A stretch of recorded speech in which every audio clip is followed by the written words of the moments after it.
Before we dive into today's chilling tale, I want to give a thank you to Nomasifos Camas for suggesting this story concept. Your ideas help make sleep theories what it is today. If you have your own story suggestions, please leave them in the comments below. I read every single one. And if you enjoy these stories, don't forget to like and subscribe to Sleep Theories for more spine-tingling content that will keep you up at night. What lies beyond the forbidden line in Antarctica? Some boundaries exist for reasons we're never meant to understand. My name doesn't matter anymore. What matters is what I saw beneath the ice, and why they'll never let me tell anyone about it. I used to be somebody in the mountaineering world. Spent 15 years conquering peaks that most people only see in documentaries. The Andes, the Himalayas, places where the air gets so thin you can taste death with every breath. I had sponsors, magazine covers, speaking engagements. Then came the incident on Everest. 3 climbers died because of a decision I made, and suddenly my name became poison in the climbing community. That's how I ended up in a dingy office in Christchurch, New Zealand, staring at a contract from Meridian Logistics. They needed an experienced mountaineer to guide a survey team in Antarctica. Weather station installations, they said. Scientific equipment placement. Nothing dangerous, nothing complicated. Just use my expertise to keep their people alive in one of the most hostile environments on Earth. The money was good. Too good for what they claimed was simple work, but I was broke, blacklisted, and running out of options. I signed the papers without reading the fine print. I should have read the fine print. 3 days later, I was on a cargo plane headed for the bottom of the world, watching the last traces of civilization disappear beneath a blanket of endless white. The other passengers were quiet, professional types who avoided eye contact and spoke in whispers. Government contractors, maybe. Or worse. We landed at McMurdo Base as the Antarctic summer was beginning to fade. Even in the relatively warm season, the cold hit me like a physical blow when the cargo doors opened. But it wasn't just the temperature that made me shiver, it was the silence. Antarctica doesn't just lack sound, it devours it. Every word, every footstep, every breath gets swallowed by the infinite white void. Commander Hayes met me at the landing strip. He was a weathered man in his 50s, with a kind of permanent squint that comes from decades of staring at snow. His handshake was firm but brief, as if he didn't want to waste time on pleasantries. "You're our mountain expert," he said, leading me toward a cluster of prefab buildings. "Your job is simple. Keep the science team alive while they do their work. We go out in 2 days." "What kind of scientific work?" I asked. Hayes paused mid-step. "Weather stations. Climate monitoring. Standard stuff." It wasn't the answer that bothered me. It was the way he delivered it, like he was reciting lines from a script. But I kept my mouth shut. I was being paid to guide, not to ask questions. That evening I sat in the mess hall picking at a plate of reconstituted beef stew and listening to the conversations around me. Most of it was typical base chatter, complaints about the food, speculation about weather patterns, gossip about personnel rotations. But then I caught something that made my blood run cold. 2 officers sat at a table near the wall, speaking in low voices.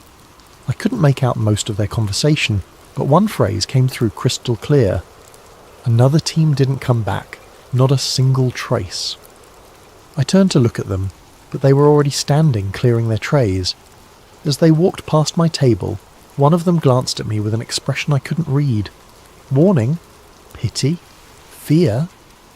Later that night, lying in my narrow bunk, I stared at the ceiling and tried to convince myself I'd misheard. Teams went missing in Antarctica all the time. Equipment failures, weather emergencies, simple human error in an environment that forgave nothing. Didn't have to mean anything sinister. But sleep didn't come easily, and when it did, I dreamed of endless white horizons and voices calling from beneath the ice. The next morning, Hayes briefed the team in a conference room that smelled like coffee and diesel fuel. There were 6 of us total. Hayes as team leader, myself as mountain guide, 2 scientists named Martinez and Volkov, a communications specialist called Jackson, and a supply coordinator named Thompson. Hayes spread a map across the table, marking our route with a red pen. "We'll be travelling roughly 200 kilometres southeast of here," he said. "The terrain is mostly flat ice sheets, but there are some crevasse fields we'll need to navigate carefully." He drew a thick black line across the map. This is longitude 164 degrees east. Under no circumstances does anyone cross this line. For safety and treaty compliance, this is absolutely forbidden territory. What's past the line? Martinez asked. She was a young woman with intelligent eyes and the kind of pale complexion that suggested she spent most of her time in laboratories. Nothing that concerns us, Hayes replied curtly. Our job is to establish monitoring stations along this route. He tapped several points on the map. 3 locations, 2 days at each site. Simple installation work. But as I studied the map, something nagged at me. The forbidden line didn't follow any natural geographical feature. No mountain ridge, no obvious hazard zone. It was perfectly straight, as if drawn by bureaucrats in an office thousands of miles away. And beyond it, the map showed nothing but blank white space. Questions? Hayes asked, already beginning to fold the map. I almost spoke up, almost asked about the missing team I'd overheard mentioned, but something in Hayes's expression warned me off. This wasn't a man who welcomed curiosity. No questions, I said. The others shook their heads as well. Good! We leave at 0600 tomorrow, get some sleep. But sleep was the last thing on my mind as I walked back to my quarters. I couldn't shake the feeling that we were being sent out there for reasons that had nothing to do with weather stations, and that some of us weren't expected to come back. The convoy that left McMurdo Base the next morning looked more military than scientific. 3 tracked vehicles loaded with enough supplies for 2 weeks, plus emergency rations that could stretch to a month if needed. Hayes drove the lead vehicle, with Martinez and Volkov handling the scientific equipment. Thompson and Jackson took the supply vehicle in the middle, while I brought up the rear in the 3rd transport, alone with my thoughts and a growing sense of unease. The first day passed uneventfully. We travelled across relatively flat terrain, the vehicle's engines growling against the constant headwind. The landscape was monotonously beautiful, an endless expanse of white broken only by the occasional nunatak poking up through the ice, like a stone island in a frozen sea. By the 2nd day, however, I began to notice something odd. I'd spent enough time at extreme latitudes to develop an intuitive sense of solar position. In Antarctica during late summer, the sun should follow a predictable arc across the sky, never getting very high, but maintaining a steady pattern. But as I drove, squinting through the tinted visor of my goggles, the sun seemed wrong. Too high, too bright for what my internal compass told me was the correct time and date. I tried to dismiss it as disorientation from the long journey and the strange sleep patterns that came with Antarctic life. But when we stopped for our midday break, I casually asked Martinez if she'd noticed anything unusual about the light. She looked up from her instruments, frowning. Actually, yes. The angle seems off for our latitude and the time of year. I was wondering if there might be some kind of atmospheric refraction effect. Could be, I said, but her confirmation made my stomach tighten. The 3rd day brought a new concern. I'd been checking my compass regularly out of habit, using the magnetic bearing to verify our GPS heading. But as the day progressed, the needle began to drift. Slowly at first, then more dramatically. By afternoon, it was pointing almost 30 degrees off from where magnetic north should be. GPS could malfunction. Electronic equipment could fail in extreme cold.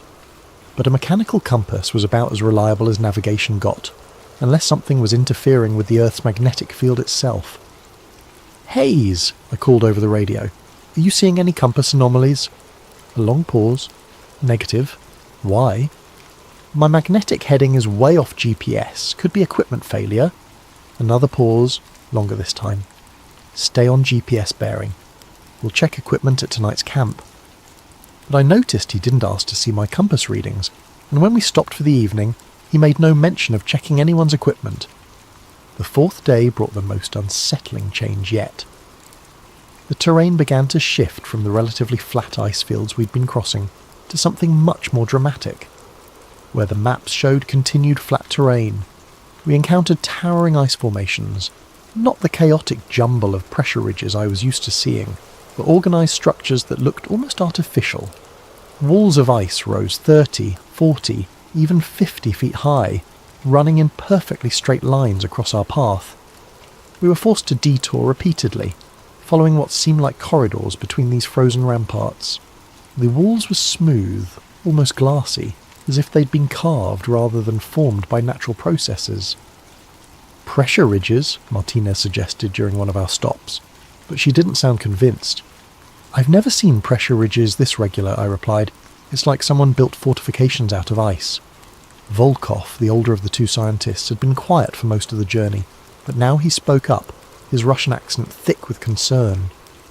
In Siberia, we have stories of such things. Ice that builds itself into walls and towers, but they are just stories. What kind of stories? I asked. But before Volkov could answer, Hayes's voice crackled over the radio. Mount up. We're burning daylight. As we drove deeper into this maze of ice walls, I couldn't shake the feeling that we were being herded, guided along a specific path by someone or something that wanted us to go in a particular direction. The walls created a definite corridor leading southeast, toward the forbidden line that Hayes had marked on his map. By evening we were completely enclosed by the ice formations. They towered above us on all sides, creating a narrow valley that blocked out most of the sky. The walls glowed with an eerie blue light in the perpetual twilight, and our voices echoed strangely in the enclosed space. This isn't on any map, I told Hayes as we set up camp. Antarctic topography changes, he replied, not meeting my eyes. Ice shifts, new formations appear all the time. But I'd studied enough glaciology to know that wasn't how ice worked. These walls were old, carved by processes I couldn't begin to understand, and they were leading us somewhere specific. That night, as I lay in my sleeping bag listening to the wind howl through the ice corridor, I heard something else beneath the sound of the storm. A low, rhythmic booming like distant thunder or a massive heartbeat. It seemed to come from deep beneath the ice, pulsing up through the frozen ground. I sat up, straining to listen, but the sound faded away. When I checked my watch, it was just past midnight, though in Antarctica's endless twilight, time became almost meaningless. I was beginning to suspect that we weren't just approaching the forbidden line. We were being drawn toward it by forces that had nothing to do with weather stations or scientific research. And somewhere in the ice walls around us, I had the growing certainty that we were being watched. The booming sound returned just before dawn. I was awake instantly, every mountaineering instinct screaming danger. The sound was deeper than thunder, more sustained than an avalanche. It seemed to come from everywhere and nowhere, vibrating through the ice walls that surrounded our camp. The others felt it too. I could see lights moving in the other tents as people fumbled for flashlights and gear. Hayes was the first to emerge, his rifle slung across his shoulder, which was interesting, since he'd never mentioned weapons during our briefing. "Equipment check," he barked. "Everyone up. Now." We broke camp in record time, loading the vehicles while the echo of that mysterious boom still seemed to hang in the air. But as we prepared to continue southeast, I noticed something that made my blood run cold. The ice walls had changed during the night. The corridor that had led us here was now partially blocked by a fresh formation of ice, as if the walls had grown while we slept. But more disturbing was what lay ahead. The passage continued, but it was wider now, as if something had carved out more space for us to travel. "Natural ice movement," Hayes said when I pointed it out, but his hand never left his rifle. We drove in tense silence for the first few hours.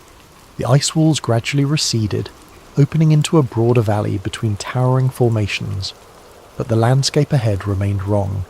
Hills where the maps showed flat ground, valleys that shouldn't exist, and always that sense of being guided along a predetermined path. It was Martinez who first spotted the crack. "Stop," she called over the radio, "there's something ahead." We pulled up about 50 metres from what looked like a shadow across the ice. But as we approached on foot, I realised it wasn't a shadow at all. It was a fissure in the ice sheet, running perpendicular to our path. The crack was maybe 3 feet wide, but I couldn't see the bottom even when I shone my flashlight into the depths. "Fresh break," I observed, examining the edges. The ice was clean and sharp, not weathered by wind and time. "This opened recently." "How recently?" Hayes asked.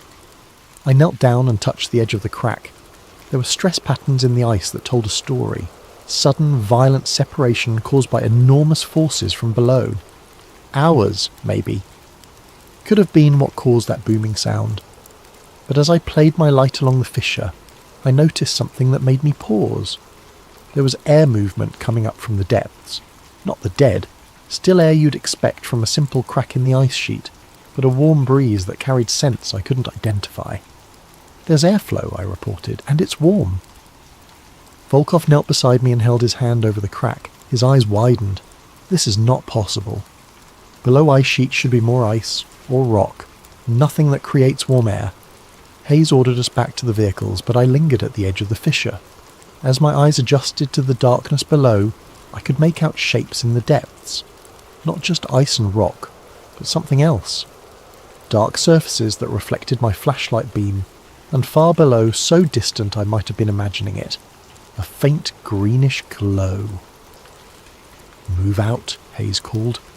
But as we loaded back into the vehicles, I kept thinking about that warm breeze and the impossible glow from the depths. In 15 years of extreme environment experience, I'd learned to trust my instincts, and my instincts were telling me that we'd found something that wasn't supposed to exist. We spent the day detouring around the fissure, following its edge as it curved away to the southeast. The crack ran for kilometres without seeming to narrow or close. Occasionally I caught glimpses of that strange glow from the depths, always too distant and faint to be certain of what I was seeing. By evening we'd travelled nearly 20 kilometres along the fissure's edge without finding a way across. Hayes called a halt as the perpetual twilight deepened, and we made camp on a flat section of ice about 100 metres from the crack. "Tomorrow we find a way round," Hayes announced during our brief evening meal. "Mission parameters haven't changed." But I could see the tension in everyone's faces. Whatever we'd stumbled onto, it wasn't part of any weather station installation plan. As the others settled into their tents, I found myself drawn back to the edge of the fissure. The warm air was still flowing up from the depths, and now I could smell it more clearly. Not the sterile cold of Antarctic air, but something organic, almost alive, like moss and earth and growing things, impossible as that seemed. I was about to return to my tent when I heard voices, not from our camp, from below. I dropped to my belly and crawled to the very edge of the crack, listening intently. At first I thought it might be echoes from our own group, sound bouncing strangely off the ice walls. But the voices were too distant, too muffled, and they had a cadence that didn't match any language I recognised. As I strained to listen, a gust of warm air brought up something else, the scent of wood smoke and cooking food. Somewhere down in that impossible darkness, people were living their lives around fires and meals, as if the frozen wasteland above didn't exist. I was so focused on listening that I almost missed the light moving along the opposite edge of the fissure. It was just a flicker at first, barely visible in the twilight, but as I watched, it resolved into what looked like a torch or lantern, moving steadily along the far side of the crack. I couldn't make out who or what was carrying it, but the light moved with purpose, as if someone was patrolling the edges of their hidden world. The light paused directly across from where I lay. For a long moment it remained motionless, and I had the unsettling feeling that whoever held it was looking directly at me. Then it began to move again, disappearing into the darkness. I crawled back from the edge and returned to my tent, but sleep was impossible. Every time I closed my eyes I saw that distant light, and wondered what kind of people could survive in the depths beneath Antarctica's ice sheet, and more importantly, what they might do if they discovered we were up here, listening to their voices and watching their movements in the dark. I woke to the sound of arguing. Hayes and Jackson were standing near the vehicles, their voices low but heated. I couldn't make out the words, but their body language spoke volumes. Jackson was gesturing emphatically toward the fissure, while Hayes kept shaking his head and pointing southeast, in the direction of our original route. By the time I emerged from my tent, the argument had ended, but the tension remained. Jackson avoided eye contact during our brief breakfast, and Hayes seemed more agitated than usual, constantly checking his watch and the GPS unit. "Change of plans," Hayes announced as we finished eating. "We're abandoning the southeastern route." New orders came through during the night. It was a lie, and everyone knew it. Our communications equipment had been acting up for days, and I'd seen no evidence of any incoming transmissions, but no one called him on it. "Where are we headed?" Martinez asked. Hayes consulted his map. though I suspected he already knew exactly where we were going. Northwest, back toward the main research corridor, we'll establish monitoring stations along a modified route. Northwest would take us away from the fissure and whatever lay beneath it, away from the warm air and distant voices and impossible green glow. Part of me felt relieved. Mountaineering had taught me when to retreat from dangerous situations, but another part, the part that had driven me to climb the world's most dangerous peaks, rebelled against walking away from the greatest mystery I'd ever encountered. We packed up camp efficiently, but I noticed that Jackson and Thompson were moving more slowly than usual, finding excuses to linger near the edge of the fissure. They'd heard the voices too, or seen the lights, or simply sensed that we were on the verge of discovering something extraordinary. As we loaded the vehicles, Thompson approached me. He was a quiet man in his 40s, with the weathered hands of someone who'd spent his career handling gear in extreme conditions. "You've been listening," he said quietly. "Down there. What did you hear?" I glanced around to make sure Hayes wasn't in earshot. People. Living people. Down in that crack. Thompson nodded grimly. "Jackson thinks so too. We've been talking about it." "Talking about what?" "About what happens if we just drive away and pretend we never found this place." He looked toward the fissure, where the warm air was still rising in visible columns in the cold morning air. How do we live with ourselves knowing we found something like this and just left? It was a question I'd been asking myself all night. But before I could answer, Hayes was shouting for everyone to mount up. We drove northwest for 3 hours, putting the fissure behind us. But the landscape remained wrong. Too many hills, too many valleys, ice formations that shouldn't exist according to any map. It was as if we'd crossed into a different version of Antarctica, one where the normal rules of geography no longer applied. During our midday stop, Hayes spread out his map and began marking locations for the monitoring stations. But I could see that his hands were shaking slightly, and his eyes kept drifting back toward the southeast, where we'd left the fissure behind. "First station here," he said, pointing to a spot on the map that looked identical to every other spot. "We'll establish base camp and begin installation tomorrow." But Jackson wasn't looking at the map.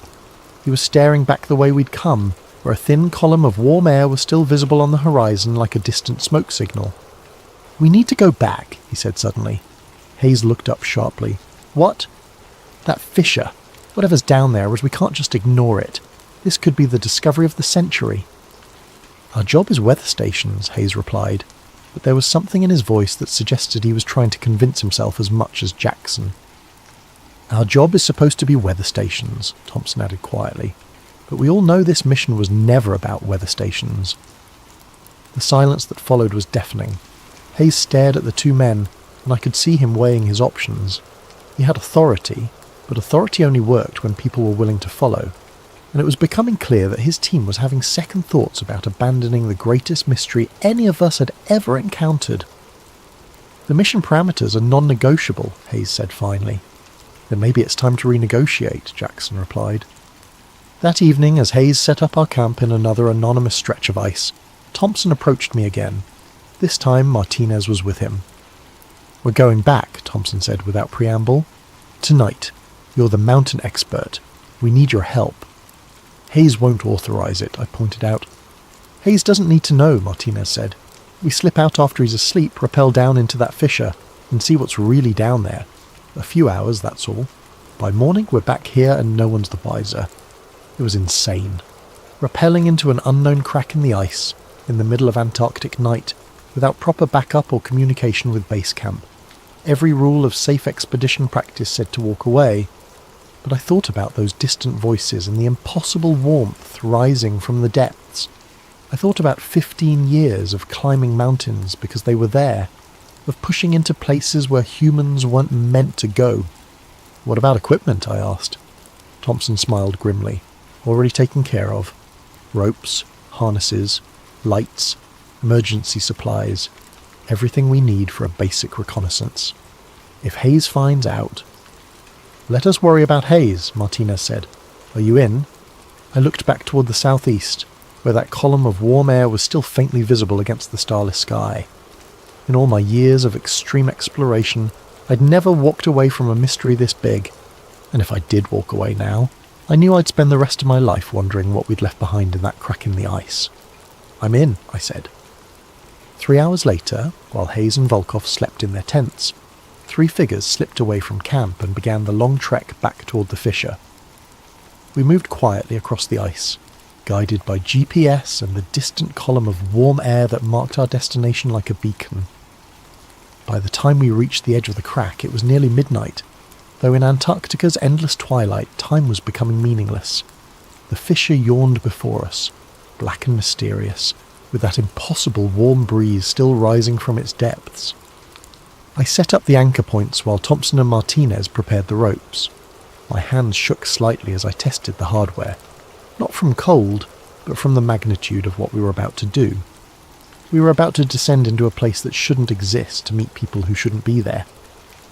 "Last chance to change your minds," I said as I clipped into my harness. Neither of them hesitated. "Let's go see what's down there," Thompson said. And with that, we stepped over the edge and began our descent into the impossible. The descent took longer than expected. What had looked like a simple crack from the surface revealed itself to be a complex system of interconnected fissures and chambers. The walls were smooth ice for the first 30 metres, but as we rappelled deeper, the ice gave way to exposed rock, dark stone that looked nothing like the typical Antarctic geology I was familiar with. The warm air grew stronger as we descended, carrying with it scents that shouldn't exist in this frozen wasteland. I caught hints of vegetation, wood smoke, and something else. Something organic and alive that made the hair on the back of my neck stand up. "How far down do you think this goes?" Martinez whispered, her voice echoing strangely off the walls. "GPS shows we're about 60 metres below surface level," I replied, checking my instruments. "But the acoustic properties suggest the chamber system extends much deeper." Thompson, rappelling on the rope beside me, suddenly stopped. "Light," he said. "Do you see that?" I followed his gaze and felt my heart skip a beat. Far below us, barely visible in the darkness, was a faint greenish glow. Not reflected light from our headlamps, but something generating its own illumination. "Bioluminescence," Martinez suggested. "Maybe," I said, but I'd never heard of bioluminescent organisms surviving in Antarctica's extreme conditions. We continued our descent, moving carefully through a series of natural rock formations that created a rough staircase down through the fissure system. The walls here showed signs of modification, not recent construction, but ancient stonework that had been worn smooth by centuries of wind and weather. "These aren't natural formations," Thompson observed, running his hand along a section of wall where the rock had been deliberately shaped. "Someone carved these passages." The stonework was crude but effective, creating handholds and ledges that made the descent easier. Whoever had carved them understood the principles of safe passage through vertical terrain. But the style was unlike anything I'd seen in my travels, neither modern nor matching any historical human civilization I was familiar with. As we descended deeper, we began to encounter artifacts. The first was a stone marker, roughly the size of a gravestone, placed on a natural ledge about 90 metres down. The surface was covered with carved symbols that looked like a mixture of pictographs and abstract geometric patterns. The carving was fresh, recent enough that the edges were still sharp and clean. "Can you read any of this?" I asked Martinez, who had some background in archaeology. She studied the symbols carefully, running her fingers over the carved lines. "It's not like any writing system I've encountered. But see this symbol here?" She pointed to a recurring mark that looked like a stylized mountain peak.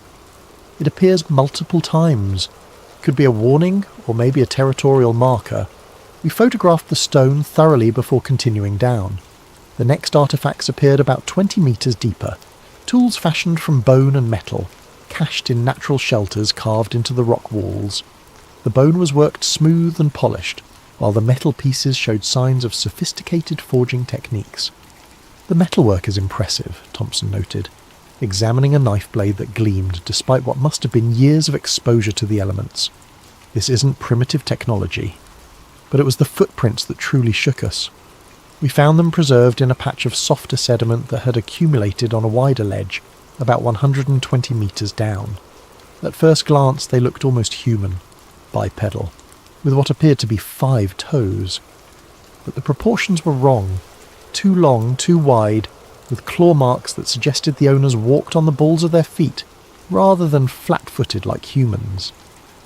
"How big would you estimate the creature that made these?" Martinez asked, kneeling beside the clearest print. I placed my boot next to the largest track for comparison. The print was nearly half again as large as my size 11 hiking boot, and significantly wider. "Big," I said, "and recent. These couldn't have been here more than a few days." The implications were staggering. We were looking at evidence of large, intelligent bipedal creatures living in a hidden ecosystem beneath Antarctica's ice sheet. Creatures that made tools, carved stone markers, and established settlements in places humans had never explored.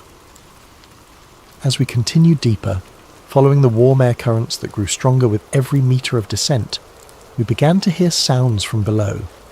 Not the distant voices I detected from the surface, but closer, more immediate sounds.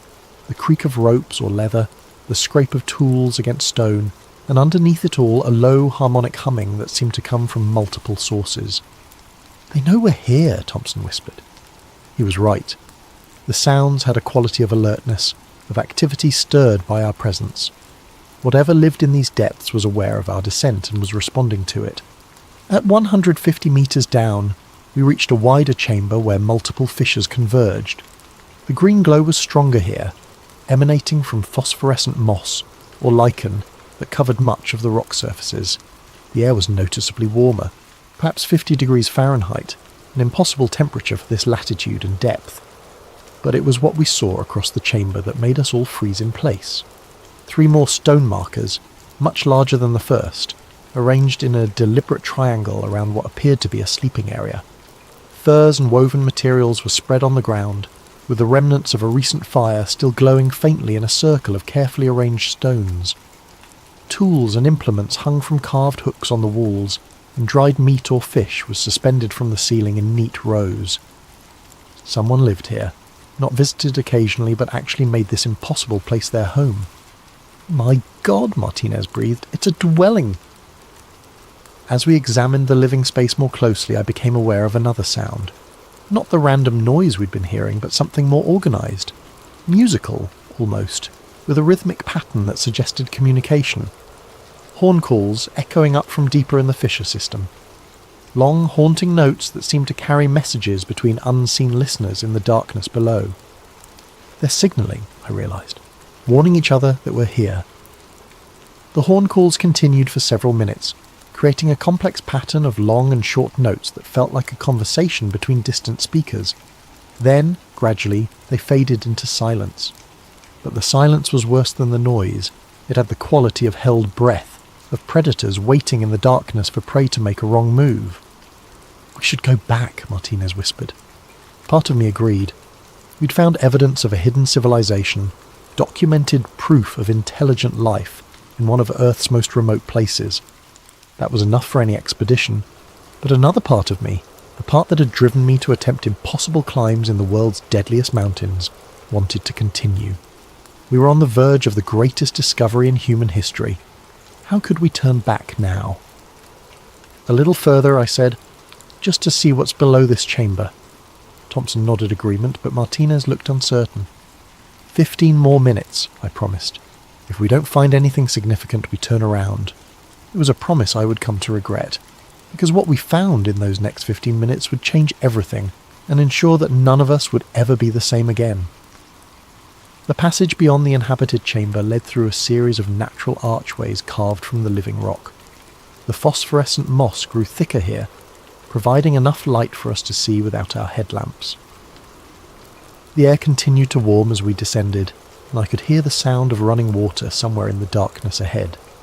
"Underground river," Thompson observed. "That would explain the ecosystem down here. Geothermal activity providing heat, fresh water, maybe even mineral deposits that support plant life." But the scientific explanations felt inadequate as we rounded a bend in the passage and saw what lay ahead. The fissure system opened into a vast underground valley, so large that our lights couldn't reach the far walls. The ceiling disappeared into darkness above us, supported by natural columns of stone that had been carved and decorated with the same symbolic patterns we'd seen on the markers. But it was the floor of the valley that took our breath away. It was covered in a carpet of the moss and low-growing plants, creating a miniature ecosystem that glowed with soft bioluminescent light. A river wound through the centre of the valley, its banks lined with what looked like cultivated gardens, and scattered throughout this impossible landscape were structures, not crude shelters, but sophisticated dwellings that showed evidence of advanced construction techniques. "This is incredible," Martinez whispered. "How is any of this possible?" "The temperature down here must be nearly 70 degrees. "Geothermal vents," I said, pointing to columns of steam rising from various points around the valley. "The whole area must sit on top of an active volcanic system. That would provide heat, fresh water from melted ice, and mineral-rich soil for agriculture." But even as I offered the scientific explanation, I knew we were looking at something far more complex than a simple geothermal oasis.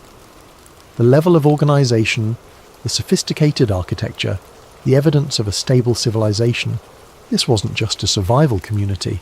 This was a thriving society that had existed hidden beneath the ice for God knows how long.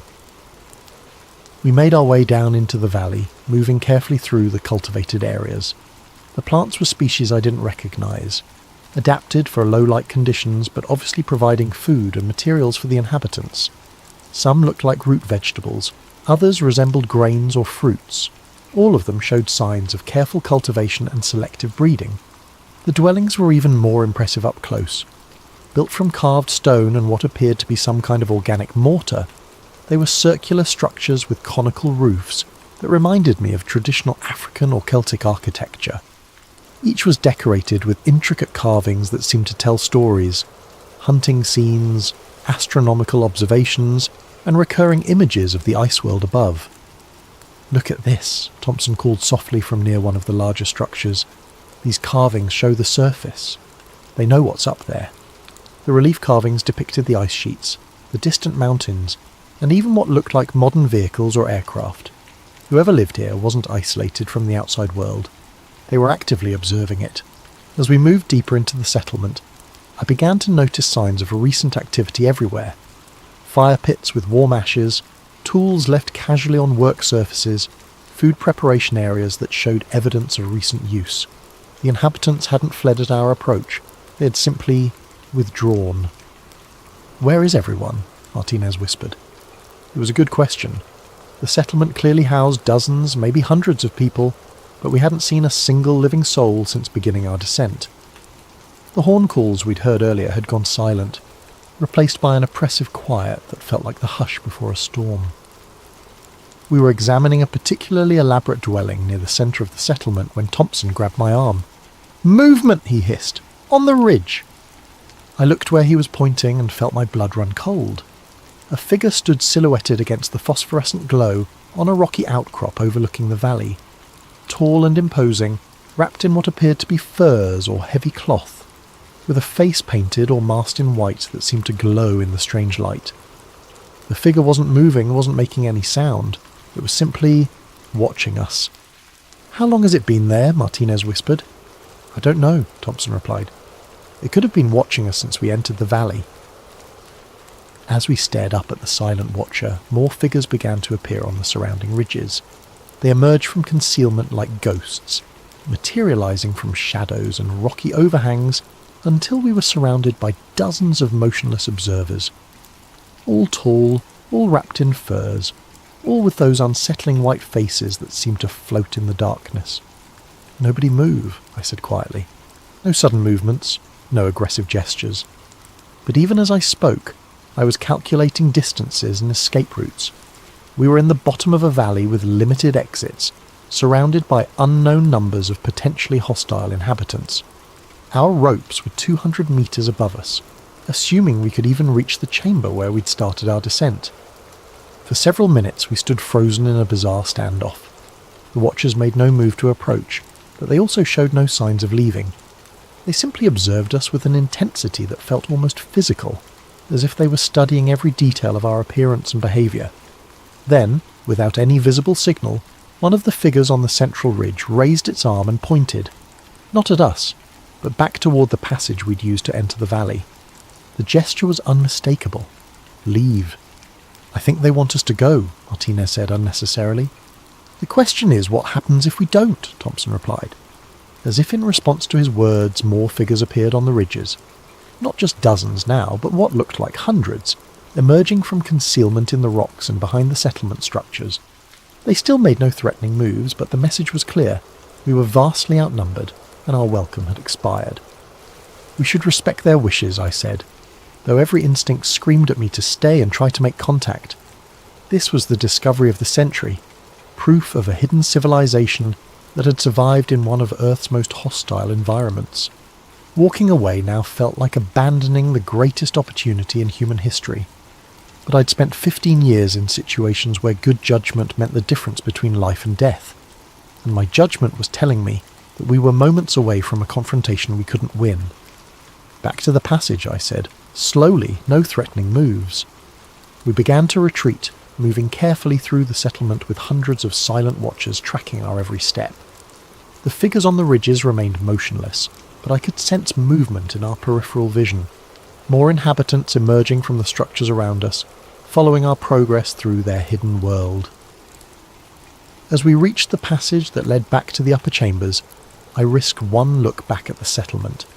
What I saw made my skin crawl. The valley floor was now filled with figures. They had emerged from every dwelling, every shadow, every concealed position, until the entire settlement was alive with silent observers. Men, women, children, an entire civilization that had been watching us from the moment we entered their domain. And in their absolute silence, in their complete stillness, there was something far more menacing than any overt threat could have been. "Move," I said urgently, and we began our hasty retreat toward the surface. But as we climbed back through the carved passages, I couldn't shake the feeling that our visit had changed something fundamental.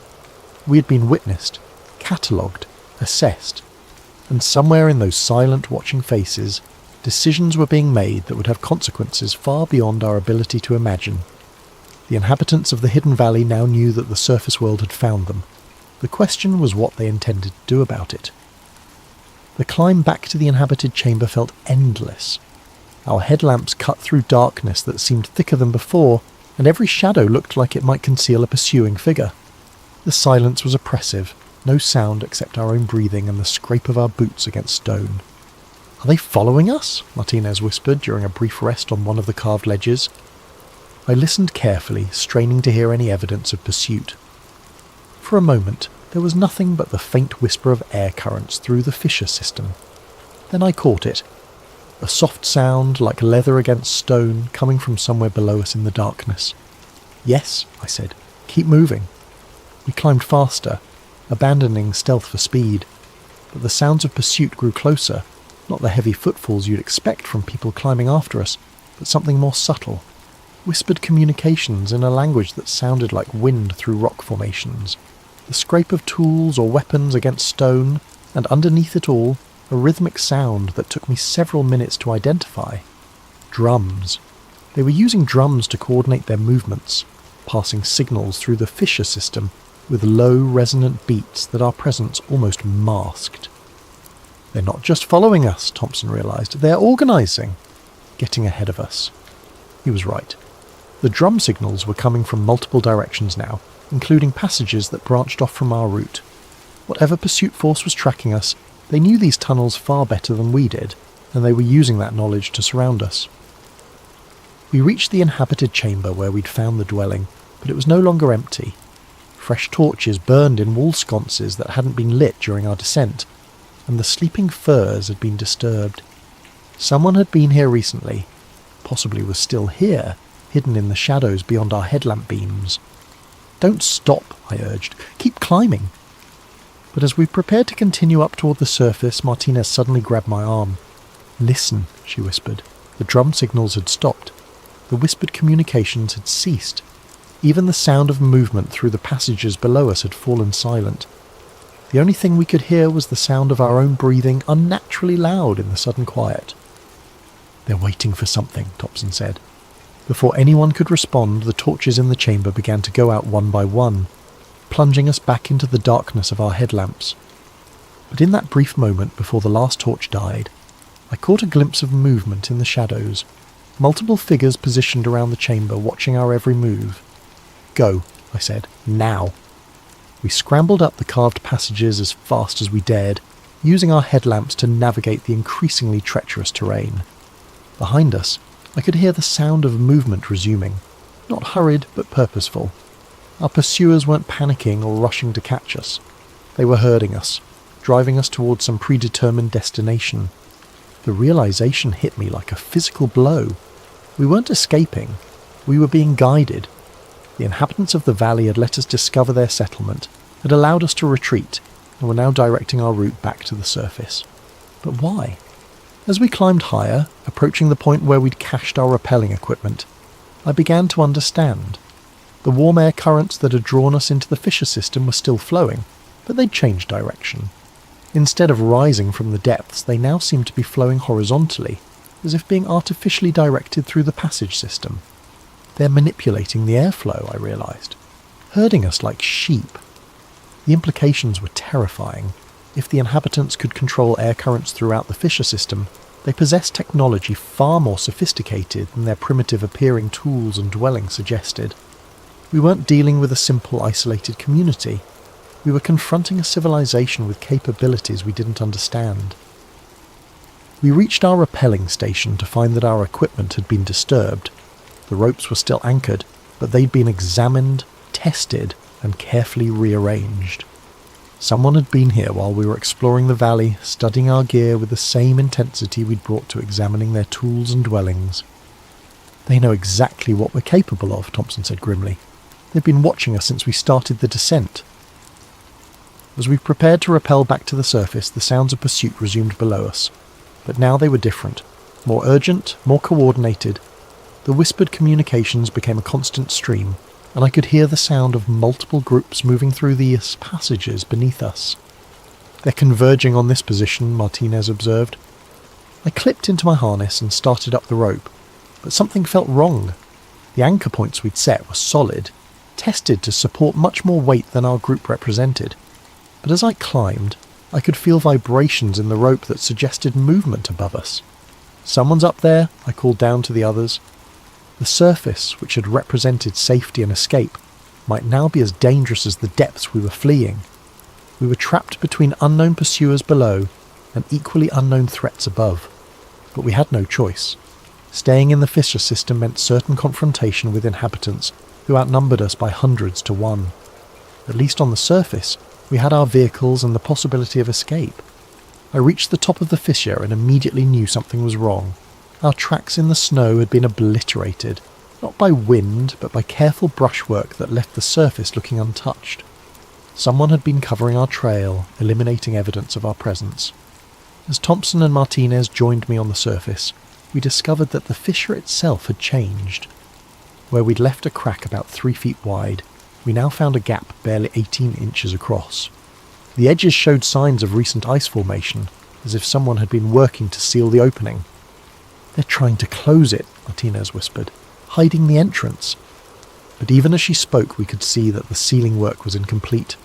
The fissure was narrower but still passable, and the warm air still flowed up from the depths. Whatever forces were at work below, they weren't finished with the surface world yet. As we gathered our gear and prepared to make our way back to base camp, I caught sight of movement on the horizon. Dark shapes against the white ice, too regular to be natural formations. They were moving in our direction but too distant to make out details. "Company," Thompson said, following my gaze. We had perhaps an hour's head start before whatever was tracking us across the ice would reach our position.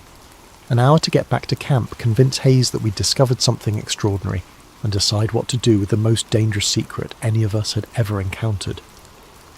But as we began the long trek back across the ice fields, I couldn't shake the feeling that we were already too late. The inhabitants of the hidden valley had been watching the surface world far longer than we'd been watching them. And now that contact had been made, there was no going back to the way things were before. The ice beneath Antarctica held secrets that humanity wasn't ready to face. But ready or not, those secrets were about to emerge into the light. The journey back to camp took on the quality of a nightmare. What should have been a 3-hour hike across relatively flat terrain became a desperate flight through an ice field that seemed to shift and change with every step. The dark shapes we'd spotted on the horizon were gaining ground. moving with a speed and coordination that defied explanation. Through my binoculars, I could make out individual figures, tall, fur-wrapped forms that moved across the ice with an efficiency that made our struggling progress look clumsy and amateur. "They're not using snowshoes or skis," Thompson observed during one of our brief rest stops. "How are they moving so fast?" I focused my binoculars on the nearest group of pursuers and felt my stomach clench. They weren't sinking into the snow because they weren't walking on the surface. They were using some kind of broad, flat footwear that distributed their weight so efficiently they could practically run across terrain that forced us to trudge. "Indigenous snow travel technology," I said. "Probably been perfected over centuries." But even as I offered the explanation, I knew it was inadequate. The speed and coordination of our pursuers suggested capabilities that went far beyond advanced snowshoes. They were moving like a military unit, with scouts ranging ahead and flankers maintaining precise formations. Martinez checked her GPS and swore. "We're still 4 kilometers from camp. At this rate, they'll catch us before we're halfway there." I did the math in my head and came to the same grim conclusion. Our pursuers were covering ground at nearly twice our speed, and they showed no signs of fatigue. Unless something changed dramatically, we'd be overtaken long before we could reach the safety of Hayes's camp. That's when Thompson disappeared. One moment he was trudging through the snow beside us, the next he was simply gone. No cry, no sound of struggle, no disturbance in the snow to mark where he'd been. I turned around to find Martinez and myself alone on the ice field with no sign of our missing teammate. "Thompson!" Martinez called, but her voice was immediately swallowed by the wind. I dropped to my knees and examined the snow where he'd been walking. There were his boot prints, clear and deep, leading in a straight line toward our destination. Then nothing. The print simply stopped, as if he'd been lifted straight up into the air. "This isn't possible," Martinez whispered. But I was already scanning the surrounding terrain for any explanation. Crevasse? No, the snow showed no signs of collapse. Sinkhole? Not in this type of ice formation. The only logical conclusion was that something had taken Thompson. Silently, efficiently, and without leaving any trace. "We have to keep moving," I said, though every instinct screamed at me to search for our missing friend. "We can't just leave him." "If we stop to look, we'll all disappear," I replied, gesturing toward the horizon, where our pursuers were still gaining ground. "Whatever got Thompson is probably what's been tracking us. Our only chance is to reach camp." We resumed our desperate trek, but now every step felt like it might be our last. The ice field around us looked empty, pristine, untouched by human presence. But I knew that was an illusion. Something was out there, moving through the snow with predatory patience, waiting for the right moment to strike. The attacks, when they came, were almost anticlimactic. Martinez simply stumbled, caught herself, and looked back at me with an expression of confused surprise. "I can't... my legs," she began, then collapsed face first into the snow. I rushed to her side and found her unconscious but breathing. There were no visible injuries, no signs of violence. She'd simply stopped, as if someone had flipped a switch in her brain. As I knelt beside her, trying to determine what had happened, I heard a sound that made my blood run cold. Whistling. Not the wind, but a human sound, coming from somewhere nearby in the apparently empty ice field. I looked up to find myself surrounded.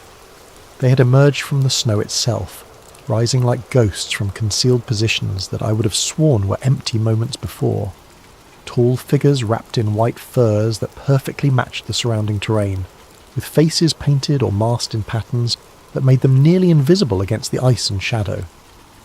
The closest figure was perhaps 10 feet away, standing motionless with what appeared to be a carved bone implement in one hand. Others were positioned in a rough circle around me, equally still, equally silent. They had been hunting us with the patience of apex predators, waiting for the perfect moment to make their move. I raised my hands slowly, making no sudden movements. In my years of extreme environment travel, I'd encountered isolated communities before. Most were suspicious of outsiders, but could be reasoned with if you showed proper respect. But these weren't curious locals wondering about strangers in their territory. These were soldiers, disciplined and organised, who had been tracking us with military precision. And the implement in the nearest figure's hand wasn't a tool, it was a weapon. The whistling sound came again, and I realised it was a form of communication, The figures around me were coordinating their movements with the same kind of tactical precision I'd seen in special forces operations.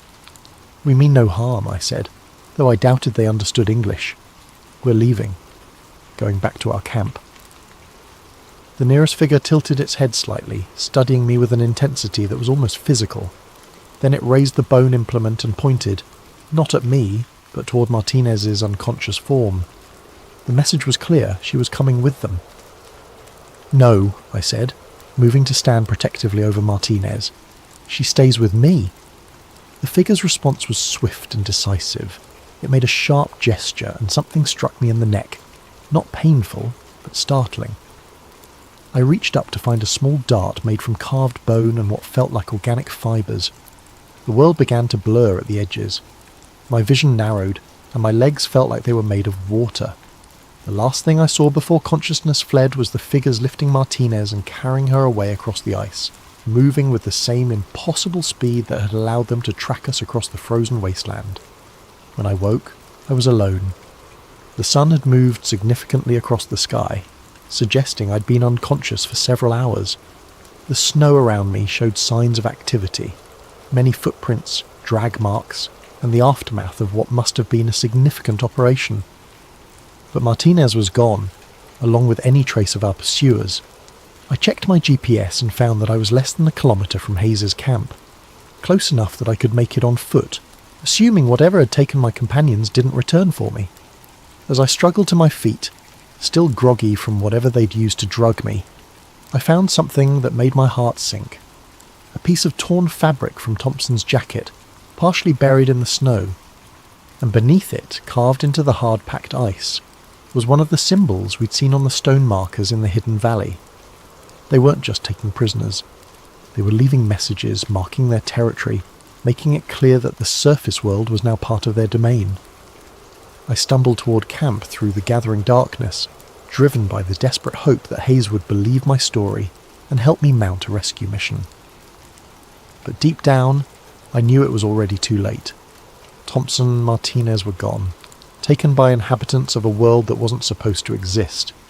And somewhere beneath the ice, decisions were being made that would affect far more than just our small expedition team. The hidden valley had been discovered, its secrets exposed, and its guardians were about to make sure that exposure came with a price the surface world wasn't prepared to pay. I reached Hayes's camp just as the last light was fading from the Antarctic sky. My stumbling approach through the ice fields must have looked like the arrival of a madman, clothes torn, face windburned, babbling about hidden civilizations and missing team members. Hayes took one look at me and immediately began barking orders. Medical check, emergency protocols, communications with base. Within an hour, I was wrapped in thermal blankets inside the command tent, sipping hot coffee while Hayes and Volkov interrogated me about what had happened. "Underground valley," Hayes repeated for the third time, "with inhabitants?" "Hundreds of them," I insisted, to maybe thousands. "They have dwellings, agriculture, sophisticated technology, and they took Thompson and Martinez." Volkov exchanged a look with Hayes that I didn't like. "Altitude sickness can cause hallucinations," he said carefully, "combined with hypothermia, exhaustion." "I'm not hallucinating," I snapped. "Check the GPS logs. Look at the photographs Martinez took. There's evidence." But when we checked Martinez's camera, the memory card was missing. My GPS unit showed our route to the fissure and back, but the waypoints I'd marked for significant discoveries had been erased. Even the torn piece of Thompson's jacket that I'd brought back as proof had somehow disappeared from my pack. "Where are Thompson and Martinez?" Hayes asked. "I told you. They were taken by the inhabitants of the valley." "What inhabitants?" "You're the only person who's seen these alleged people." The interrogation continued for hours, but it was clear that Hayes had already made up his mind. As far as he was concerned, I'd suffered some kind of breakdown during a solo reconnaissance mission, and Thompson and Martinez had died in a crevice fall or equipment failure. "The official report will list them as lost during scientific operations," Hayes said finally. "Weather-related accident. You'll be evacuated to McMurdo for medical evaluation and debriefing." "You have to send a search team back to that fissure," I pleaded. "They might still be alive." "There will be no further operations in that area," Hayes replied with finality. "Mission orders are clear."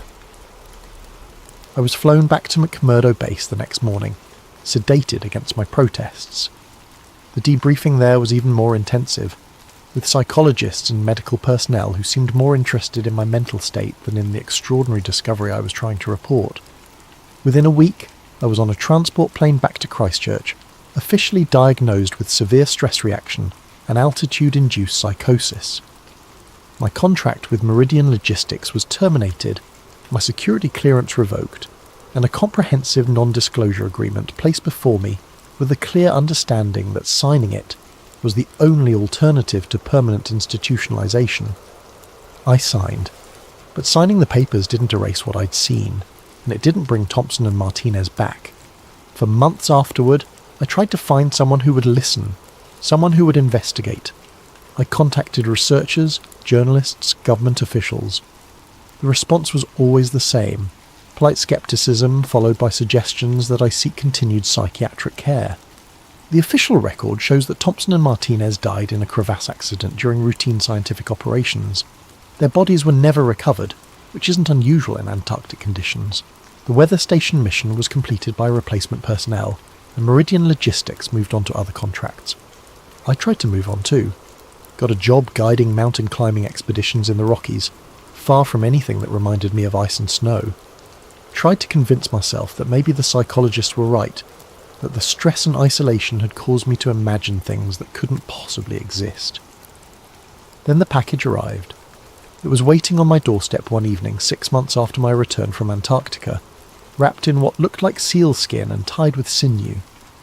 No return address, no postmark, no indication of how it had gotten there.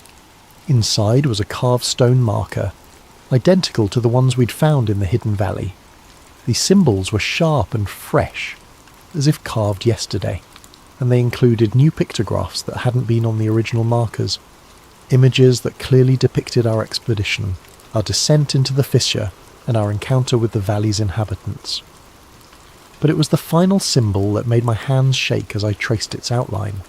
It was a perfect representation of my house, complete with details that could only have been drawn by someone who had seen it firsthand. The message was unmistakable. We know where you are. We know where you live. We remember. I moved the next week, leaving no forwarding address. Changed my name, my appearance, my entire life. But I know it doesn't matter. The inhabitants of the hidden valley found me once, and they can find me again whenever they choose. Sometimes, late at night when the wind howls through whatever temporary home I'm occupying, I hear sounds that remind me of that underground realm.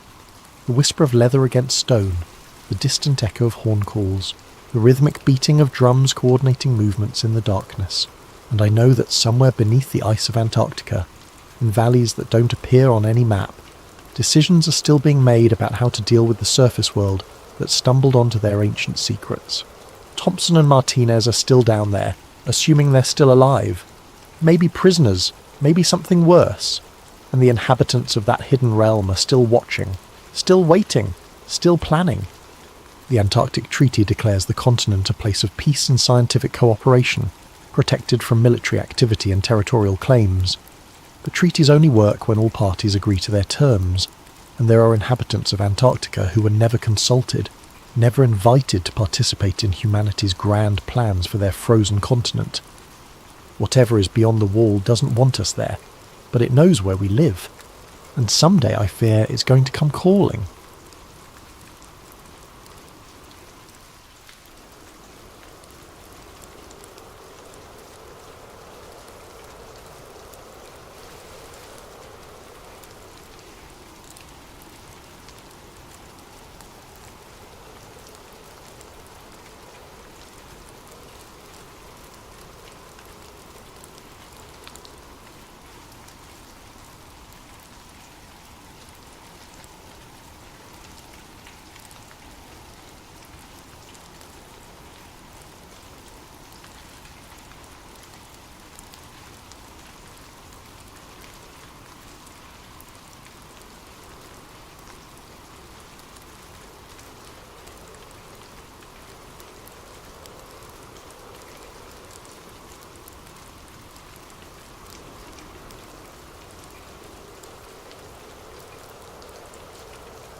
A special thanks to Unanimous 369 for this incredible video suggestion. If you have story ideas you'd like to see brought to life, drop them in the comments below along with your time and location as you listen. And if you're enjoying these tales that blur the line between science and the unknown, don't forget to like and subscribe to Sleep Theories for more stories that will keep you wondering long into the night. Some discoveries aren't meant to be made, some truths are buried not because they're false, but because they're too real, too immediate, too threatening to everything we thought we knew about our place in the universe. What I'm about to tell you happened 6 months ago, but it feels like a lifetime. Every night since then, I've looked up at the moon differently. Not as Earth's faithful companion, but as something else entirely. Something that's been watching us far longer than we've been watching it. The funny thing about working nights is how alone you become with your thoughts. When the rest of the world sleeps, reality becomes more malleable, more open to possibilities that daylight would dismiss. Maybe that's why I was the one to hear it first, or maybe it chose me. I'm still not sure which possibility terrifies me more. The Deep Space Communications Array sits on a mesa in New Mexico like a metallic flower turned skyward, its massive dish perpetually searching the cosmos for whispers of intelligence. Most people imagine radio astronomy as glamorous work. First contact with alien civilizations, breakthrough discoveries that reshape human understanding.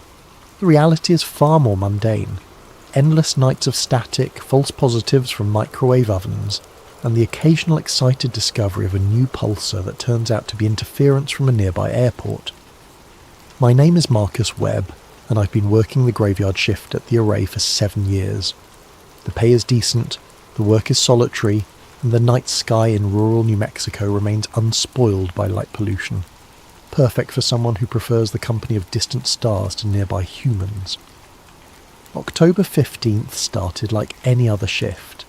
I clocked in at 11 p.m, relieved Janet Morrison, a day shift veteran who always smelled faintly of coffee and disappointment, and settled into the control room's familiar embrace of humming electronics and glowing displays.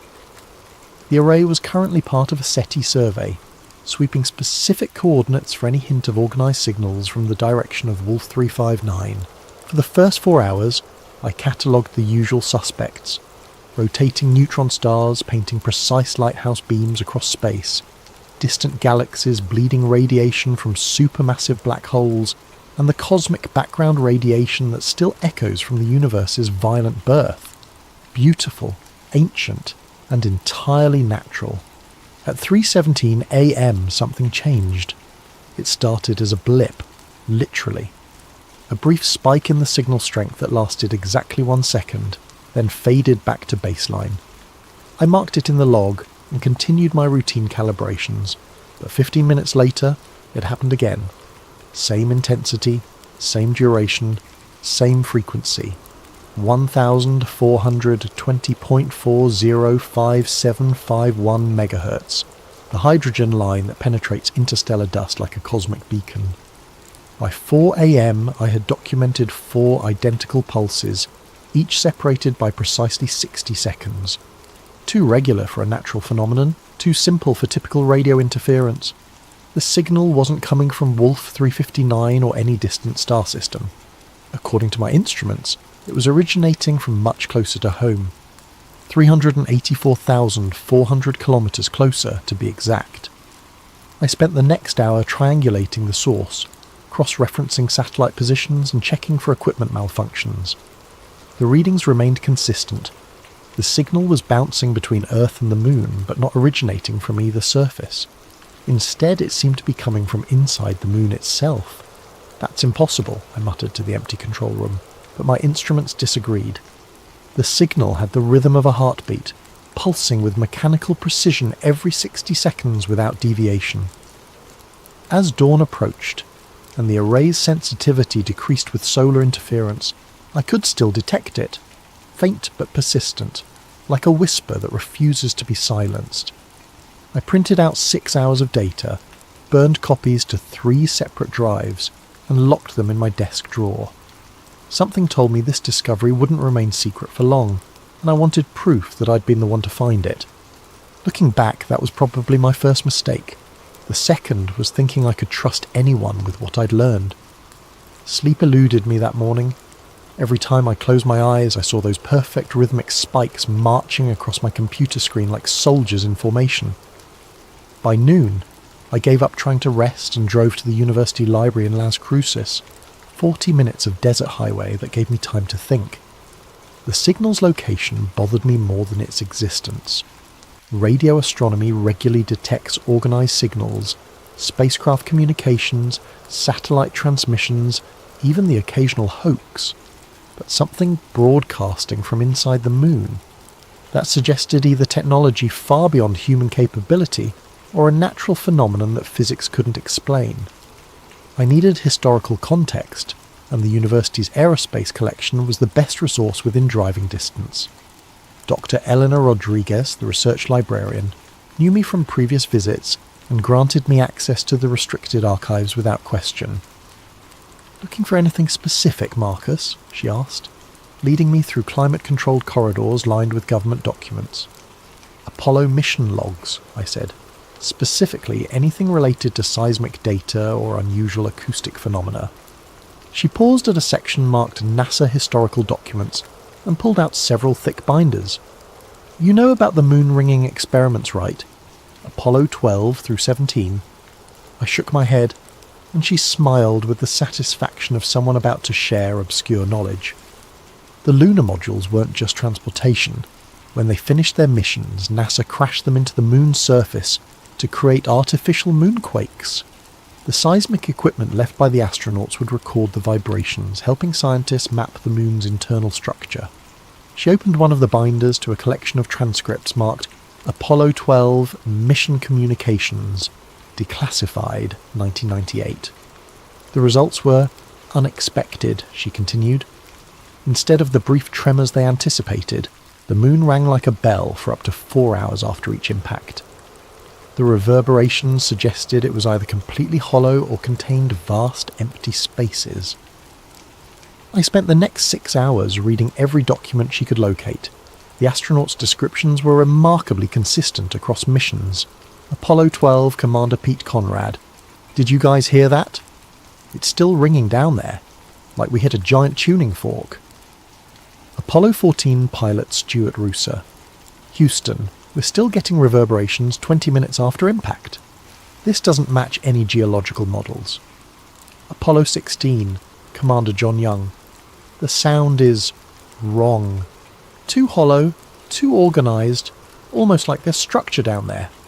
But the most intriguing document was buried deep in Apollo 17's mission files, a memorandum marked Classified, National Security Review Required, that had been partially declassified in 2009 with significant redactions still intact.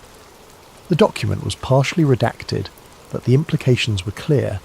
NASA had detected something under the moon's surface in 1972, something significant enough to classify the findings for national security reasons. I photographed every relevant page with my phone, careful not to trigger the library's security systems. As I prepared to leave, Doctor, Rodriguez stopped me. "Find what you were looking for?" she asked. "More than I expected," I admitted. Dr. Rodriguez, hypothetically, if someone wanted to access NASA's current lunar observation data, not the public archives but active research, where would they look? She studied my face carefully. "Hypothetically, they probably wouldn't. That information is restricted to authorised personnel only," she paused. "But if someone had legitimate research credentials and knew the right databases to query, they might find publicly accessible radar imaging surveys from the Lunar Reconnaissance Orbiter. Hypothetically." She handed me a slip of paper with a web address written in her neat handwriting. "Good luck with your research, Marcus. And be careful. Some knowledge comes with responsibilities." I drove back to the array with my mind racing. The Apollo documents spread across my passenger seat like pieces of a cosmic puzzle. The signal I'd detected wasn't just some random electronic noise. It was part of a pattern that had been hidden for over 50 years. My shift that evening began normally enough. I clocked in, reviewed the previous day's observations, and settled into my routine. But as soon as I accessed the signal analysis software, I knew something was wrong. My files were gone.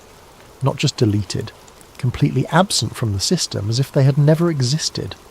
My carefully documented observations, the frequency analysis, the triangulation data, all of it had vanished from both the main servers and my personal directories. That's not possible, I muttered, frantically searching backup drives and temporary folders. The array's systems automatically created multiple copies of all observational data, stored across different servers to prevent accidental loss. Yet somehow every trace of the previous night's discovery had been systematically erased. I grabbed my phone and called the IT department, but the night technician, Dave Morrison, Janet's nephew, sounded genuinely puzzled. Marcus? Yeah, the system shows you had a routine shift yesterday. Nothing unusual flagged. Are you sure you saved the files correctly? Dave, I've been doing this for 7 years. I know how to save data. Look, maybe there was a software glitch. Why don't you write up an incident report and... Forget it, I said, hanging up. Someone with administrative access had deliberately purged my discovery from the system. The timing couldn't be coincidental. Less than 18 hours after I'd detected the signal, it had been professionally sanitized from existence. I spent the next 2 hours attempting to replicate my previous night's observations, pointing the array toward the same coordinates and scanning the same frequencies. The signal was still there, that steady mechanical pulse every 60 seconds, but now I had no official record of its existence. At 2 a.m. I heard vehicles approaching the array. Living on a mesa in the middle of nowhere, you develop an ear for the sounds that don't belong. These weren't the maintenance crews that occasionally visited during daylight hours, and they weren't lost tourists who'd taken a wrong turn off the highway. These vehicles moved with purpose, their headlights sweeping the access road like searchlights. 3 black SUVs parked near the main building, their engines ticking as they cooled in the desert air. Men in dark suits emerged, their movements coordinated and professional. I recognized the bearing immediately. Federal agents, probably NSA or some other alphabet agency that didn't officially exist. The lead agent was a tall man with greying temples and eyes like winter frost. He knocked on the control room door with the casual authority of someone accustomed to being obeyed. Mr. Webb? I'm Agent Harrison, National Security Agency. We need to discuss your recent observations. I opened the door slowly, my heart hammering against my ribs. I'm sorry, but I don't know what you're talking about. Harrison smiled without warmth. Mr. Webb, we've been monitoring communications from this facility. Last night you detected and documented a signal originating from lunar coordinates. We're here to collect that data and ensure it doesn't become a security concern. The data was accidentally deleted, I said. System malfunctioned. We know we deleted it. His honesty was more frightening than any lie. Now we need to collect any physical copies you might have created along with your personal devices. This is a matter of national security. The other agents had already entered the control room and were systematically disconnecting hard drives and confiscating data storage devices. They worked with practiced efficiency, clearly experienced in evidence collection. You can't just... Actually, we can, Harrison interrupted, producing a document from his jacket. Executive Order 12,333 grants us authority to collect intelligence regarding potential threats to national security. Your discovery falls under that classification. I read the warrant quickly. It was legitimate, signed by a federal judge I'd never heard of, granting broad authority to collect and secure all data related to anomalous electromagnetic phenomena detected at the Deep Space Communications Array.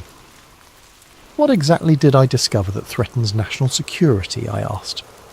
Harrison studied me for a moment. Mr.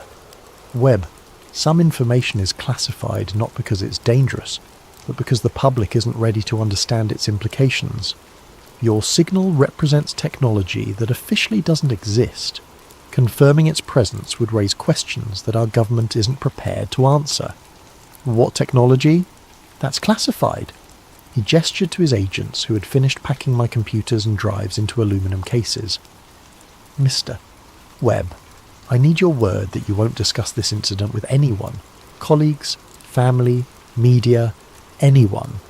Your continued employment and personal safety depend on your discretion. The threat was subtle but unmistakable. I nodded slowly. Good. We'll be in touch if we need additional cooperation. They left as quickly as they'd arrived, taking 7 years of my research with them.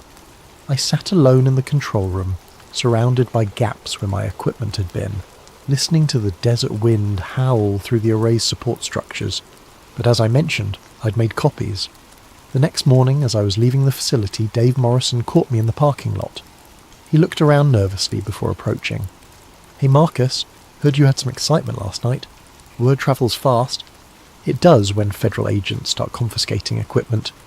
He glanced around again, then pressed a small USB drive into my hand. "I may be just an IT grunt, but I'm not stupid. Yesterday morning, before your shift started, I saw your signal files and made a backup. Figured it was better to be safe than sorry." I stared at the drive in amazement. "Dave, you could lose your job for this." "Yeah, well, some things are more important than job security." He started walking toward his car, then stopped. "Marcus? If this is real, if you actually found something up there, you need to see what else they buried. The signal isn't the only thing they've been hiding." He drove away, leaving me standing in the desert sun with the most important USB drive in human history burning a hole in my palm. I drove straight home and powered up my personal laptop, which thankfully hadn't been confiscated. Dave's USB drive contained not just my original signal data, but additional files I hadn't seen before: radar imaging surveys from the Lunar Reconnaissance Orbiter, gravitational anomaly maps, and what appeared to be classified NASA geological reports dating back to the Apollo missions. Dave had been busy during his years at the Array, quietly collecting pieces of a puzzle that was much larger than I'd imagined. The radar data was the key. The Lunar Reconnaissance Orbiter had been mapping the moon's surface and subsurface for over a decade, using radar penetration to identify cave systems, lava tubes, and geological formations.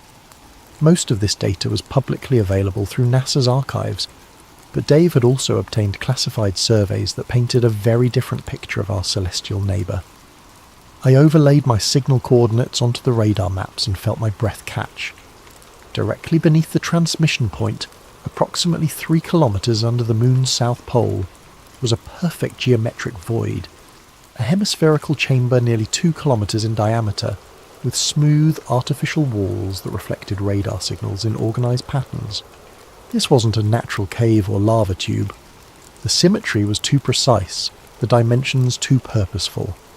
Someone or something had carved out a massive space beneath the lunar surface, and that space was exactly where my mysterious signal originated. But the structure was even more complex than I had initially realised. Connected to the main chamber was a network of smaller tunnels and chambers spreading beneath the lunar surface like the root system of some enormous mechanical tree. The pattern suggested infrastructure, power distribution perhaps, or communication networks. According to the gravitational data, the entire structure was hollow, containing significantly less mass than the surrounding rock. But scattered throughout the complex were dense nodules that showed up as gravitational anomalies, technology perhaps, or materials far heavier than ordinary stone. The most disturbing discovery was in the classified geological reports. NASA had detected the structure during the Apollo 17 mission in 1972, but rather than investigating further, they had classified the findings and terminated the lunar program.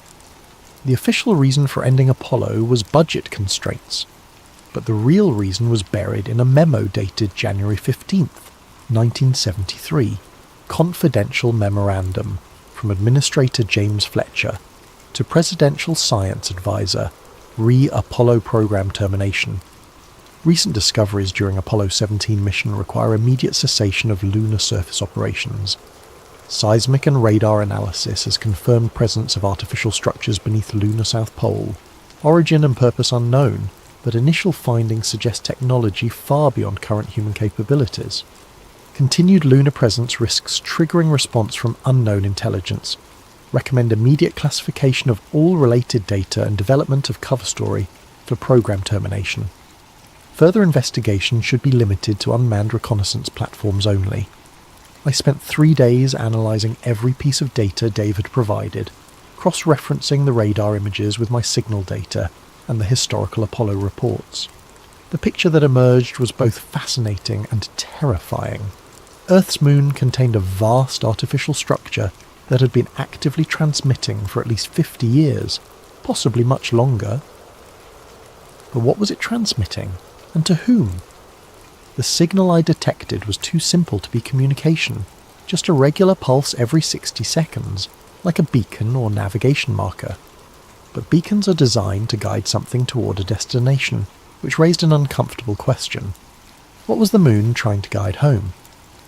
On my 4th day of analysis, I noticed something that made my blood freeze.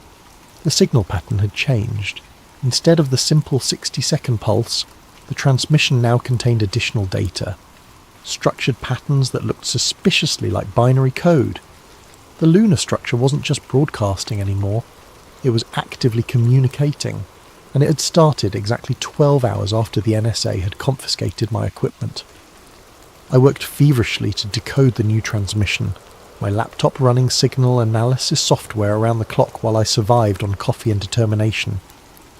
The binary patterns were complex but followed logical structures, definitely artificial intelligence of some kind, though not necessarily alien in origin. After 36 hours of continuous analysis, I finally cracked the encoding scheme. What I found chilled me to the bone. The signal wasn't a message to Earth or a communication with some distant civilization. It was a log, a detailed record of human activity dating back thousands of years. The lunar structure had been watching us, cataloguing our development, recording our wars, our technological progress, our population growth. The data was staggering in its scope and precision. Entry 47,829, nuclear detonation detected. Location Hiroshima, Japan. Yield 15 kilotons. Date August 6th, 1945. Total human nuclear test recorded 1. Entry 52,156. Atmospheric carbon dioxide threshold exceeded. Concentration 315 parts per million. Date March 15th, 1958. Climate change protocols initiated. Entry 63,847. First artificial satellite detected. Object Sputnik 1. Orbital period 96.2 minutes. Date October 4th, 1957. Space age commenced. The entries continued for thousands of pages, documenting everything from major wars to technological breakthroughs, from climate shifts to population milestones.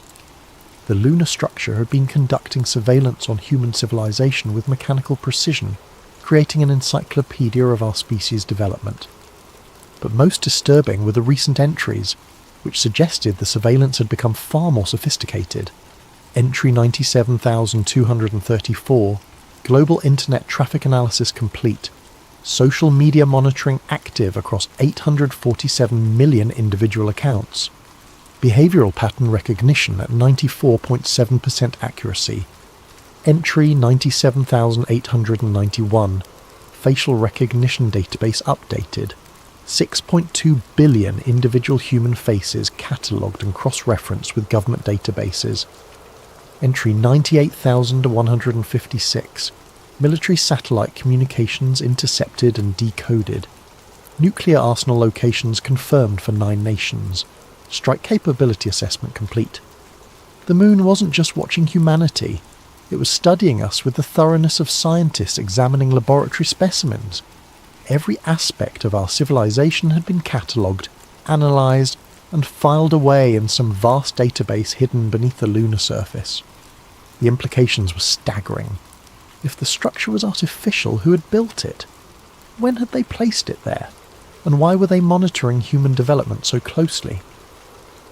The answer came in the log's final entries, which had been transmitted just hours before. Entry 98,847, surveillance discovery detected. Individual, Marcus Webb, radio astronomer. Location, Deep Space Communications Array, New Mexico. Threat assessment, minimal. Entry 98,848. Government containment protocols activated. Data suppression successful. Subject monitoring initiated. Entry 98,849. Secondary discovery detected. Data retention by subject confirmed. Threat assessment upgraded. Moderate. Entry 98,850. Active communication protocol initiated. Subject will be contacted directly. My hands were shaking as I read the final entry. The lunar structure knew I had discovered its existence, knew I had decoded its transmissions, and was planning some form of direct contact. As if responding to my realization, my laptop's speakers suddenly crackled to life. "Marcus Webb," said a voice, artificially generated but hauntingly human in its intonation. "You have been selected for direct communication." I nearly fell out of my chair. The voice was coming from my computer, but I wasn't running any communication software. Somehow, the lunar structure had accessed my system directly, bypassing every security protocol. "Who are you?" I whispered. "We are the observers. We have monitored your species for 12,847 Earth years, cataloguing your development and assessing your potential." "Observers? Are you alien?" A pause. "That term is inaccurate.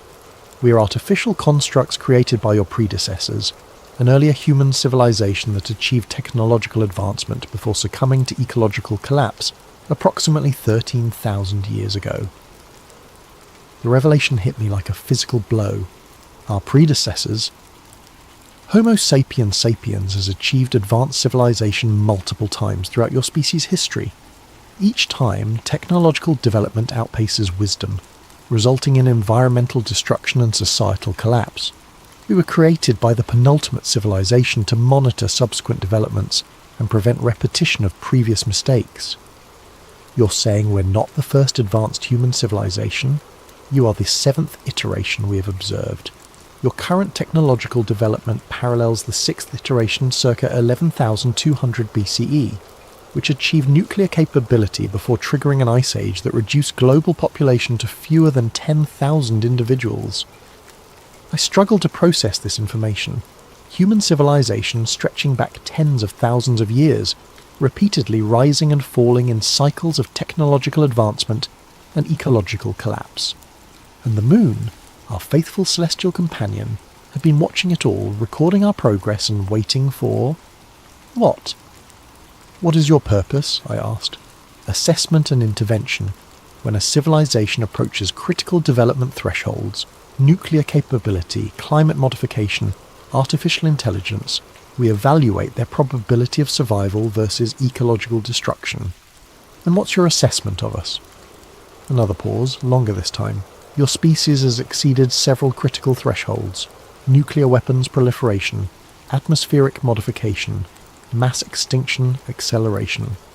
Current trajectory suggests 73.2% probability of civilizational collapse within 50 years. The clinical precision of that statistic was more frightening than any dramatic prediction of doom. This wasn't opinion or speculation. It was mathematical analysis based on thousands of years of observed human behavior. What happens if we fail your assessment? Intervention protocols are implemented to ensure species survival.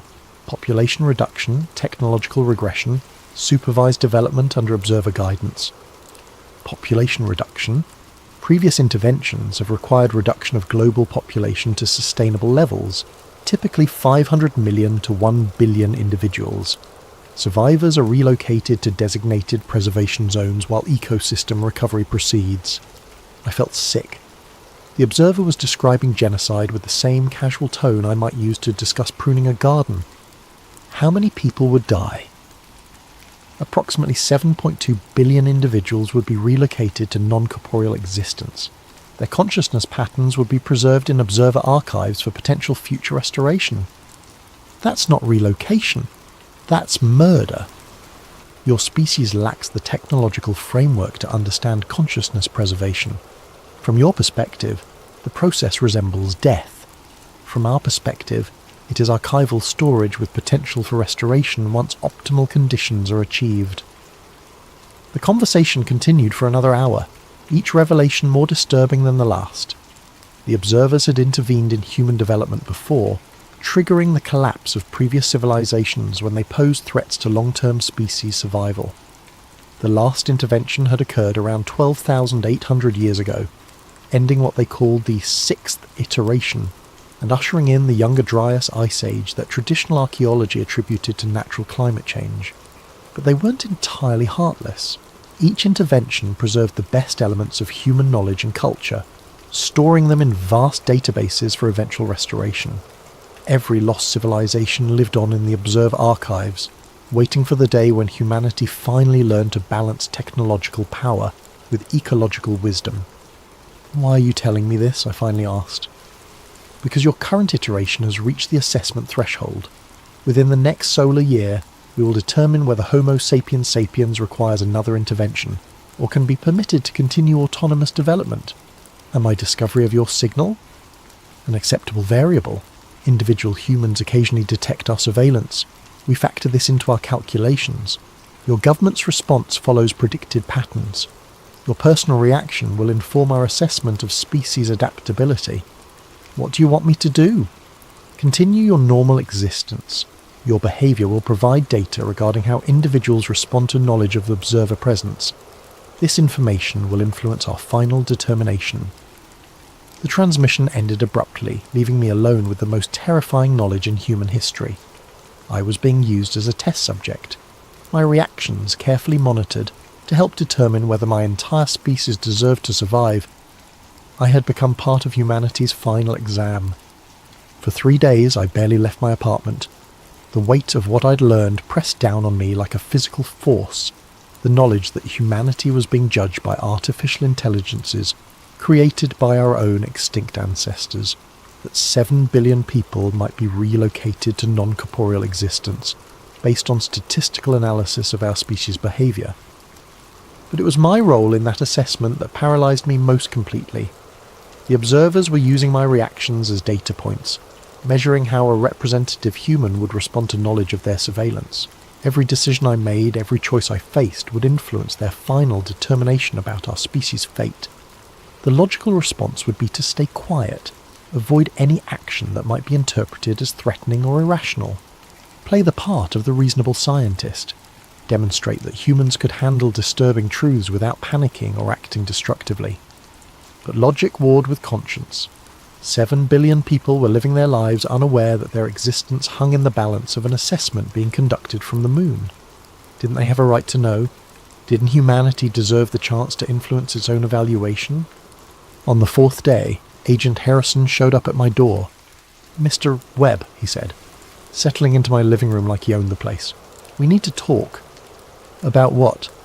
"About your recent communications with the lunar anomaly." I tried to keep my expression neutral. "I don't know what you're talking about." Harrison smiled coldly. "Mr. Webb, we've been monitoring electromagnetic emissions from your apartment for the past 72 hours. 3 days ago, you received a direct transmission from the coordinates you originally discovered. The transmission lasted 1 hour and 17 minutes and included complex data streams we're still attempting to decode. So much for keeping the conversation secret." "What do you know about the lunar structure?" I asked. "More than you might expect." The United States government has been aware of the observer presence since 1972. We've been in limited communication with them for over 50 years. "You knew?" The betrayal cut deeper than I had expected. "You've known that humanity is being evaluated for potential extermination, and you said nothing?" "Mr. Webb, the information you've received is incomplete. The observers aren't our enemies. They're trying to preserve human civilization. Yes, their methods are extreme, but they've prevented our species from destroying itself 6 times throughout history. By committing genocide, by ensuring survival, the previous human civilizations they relocated had reached critical points where continued existence would have meant complete extinction. The observers saved what they could and gave humanity another chance to develop sustainably." Harrison leaned forward, his expression intense. "Mr. Webb, our current civilization is approaching the same critical point. Climate change, nuclear proliferation, ecological collapse. We're following the exact same pattern as our predecessors. The observer's assessment isn't a threat. It's an opportunity to prove we've learned from previous mistakes. And if we fail their assessment, then they'll do what they've done before, preserve what they can and start again. But this time might be different. Our technology is more advanced, our global communication networks more sophisticated. We might be the iteration that finally breaks the cycle. What does the government want me to do? Nothing. Continue your normal routine. Avoid any actions that might be interpreted as aggressive or panic-inducing. The observers are using you as a test case. If you can handle this knowledge responsibly, it suggests our species might be ready for full disclosure. And if I can't," Harrison's expression darkened, "then we'll have to ensure your reactions don't negatively influence their assessment." The threat was clear, but it crystallized my decision.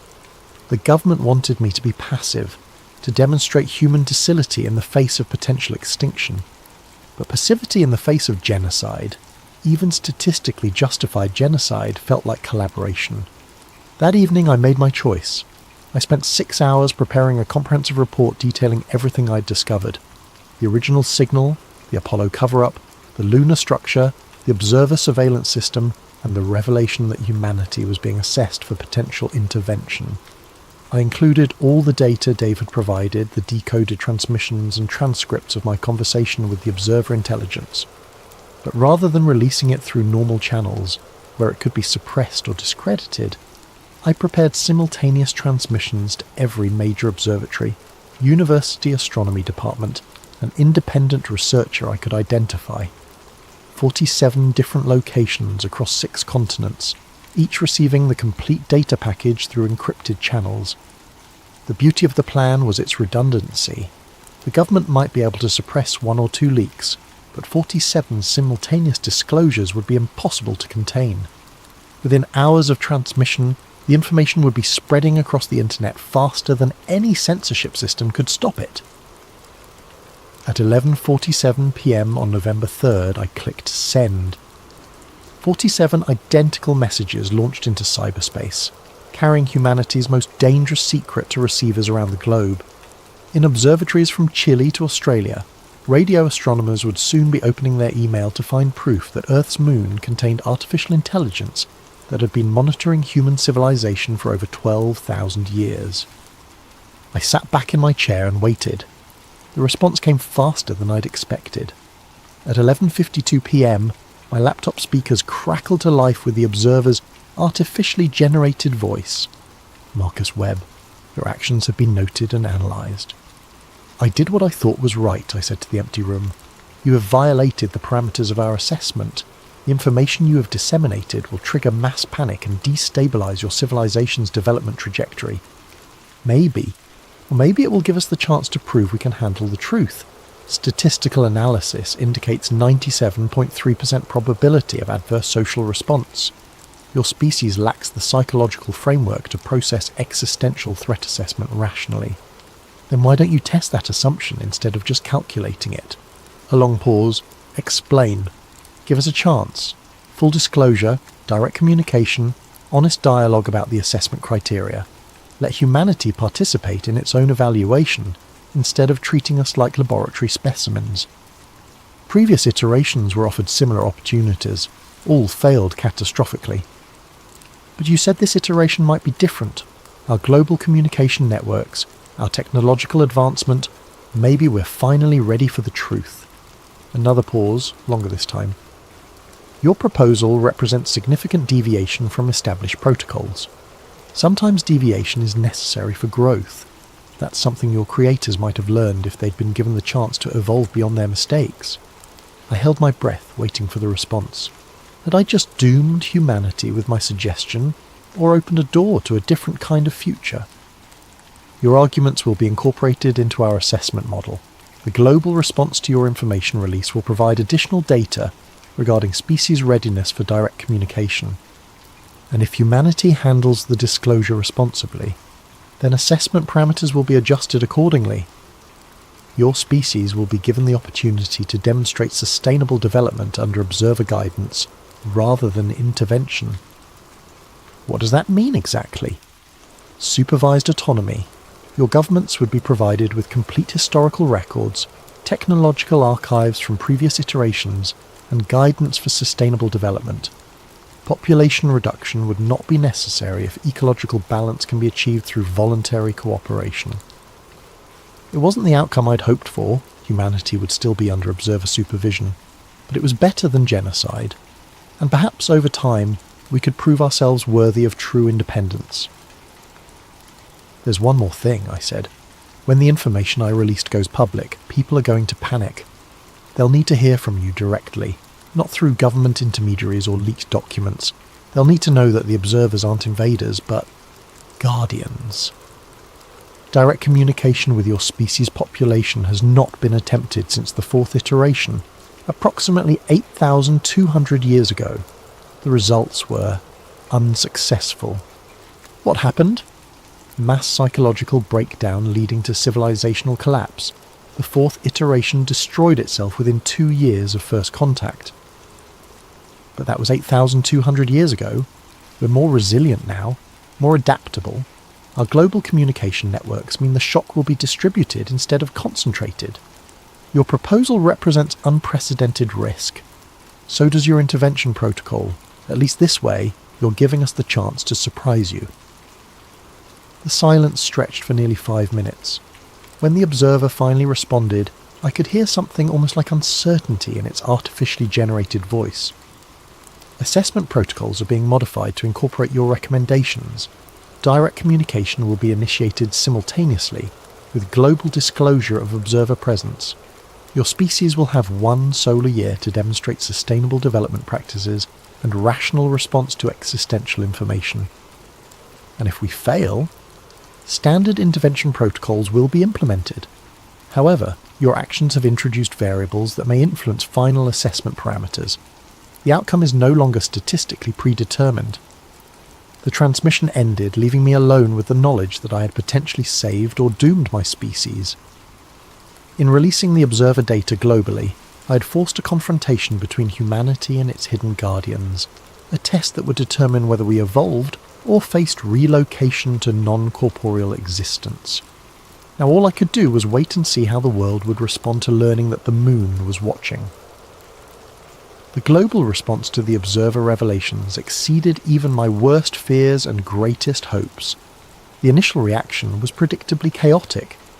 Within hours of my data release, observatories worldwide began confirming the lunar signals, and amateur radio enthusiasts started detecting the transmissions with increasingly sophisticated equipment. Social media exploded with theories ranging from alien invasion to government conspiracy, while emergency sessions convened at the United Nations, NATO, and every major world government. Stock markets crashed. Religious leaders declared everything from the Second Coming to the end times. Panic buying stripped store shelves in major cities, and several countries declared martial law as riots broke out in urban centres. But something remarkable happened after the first week of hysteria. Humanity began to adapt. Scientists and researchers working with the data I'd provided started making connections between the observer archives and gaps in human history. Archaeological anomalies that had puzzled researchers for decades suddenly made sense when viewed through the lens of cyclical civilizational collapse. Ancient myths about floods, ice ages, and divine interventions revealed themselves as cultural memories of previous observer interventions. Religious leaders, rather than declaring apocalypse, began finding parallels between observer guardianship and concepts of divine providence. The idea that humanity was being guided and protected, even through drastic measures, resonated with theological frameworks across multiple faiths. Most surprisingly, the environmental movement gained unprecedented momentum as people realized that ecological collapse had triggered every previous intervention. Climate change wasn't just an environmental issue, it was an existential threat that could trigger another relocation event. Suddenly, sustainable development became humanity's most urgent priority.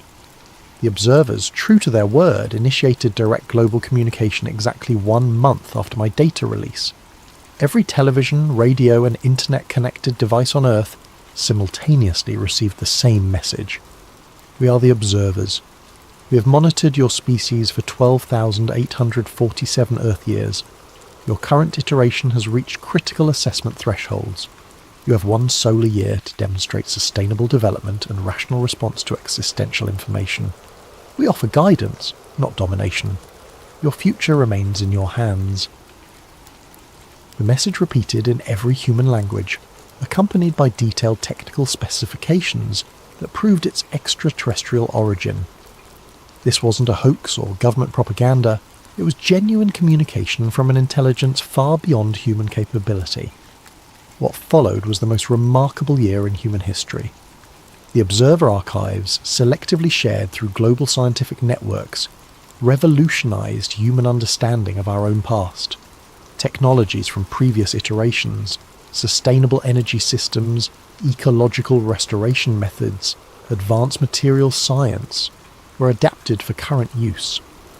The climate crisis, which had seemed insurmountable just months before, began showing signs of resolution as humanity implemented environmental solutions developed by our own ancestors.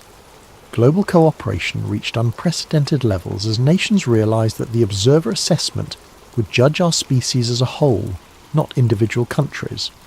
Conflicts that had seemed irreconcilable suddenly became manageable when viewed against the backdrop of potential extinction. But it wasn't a utopian transformation.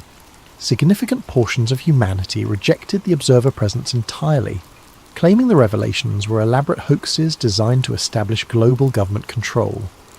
Several extremist groups attempted to attack Observer installations, futile gestures that served only to demonstrate humanity's continued capacity for irrational violence. The Observers monitored everything with mechanical precision, their surveillance systems now operating openly rather than in secret. Every major decision, every policy implementation, every sign of progress or regression was catalogued and analysed as part of humanity's final assessment. 6 months into the evaluation period, I received an unexpected visit. I was working late in my home office. I'd been hired by the newly formed International Observer Liaison Committee to help decode additional transmissions, when my laptop speakers activated without input. Marcus Webb. "I'm here," I said, no longer surprised by the Observer's ability to access my systems. "Your actions have produced unexpected results.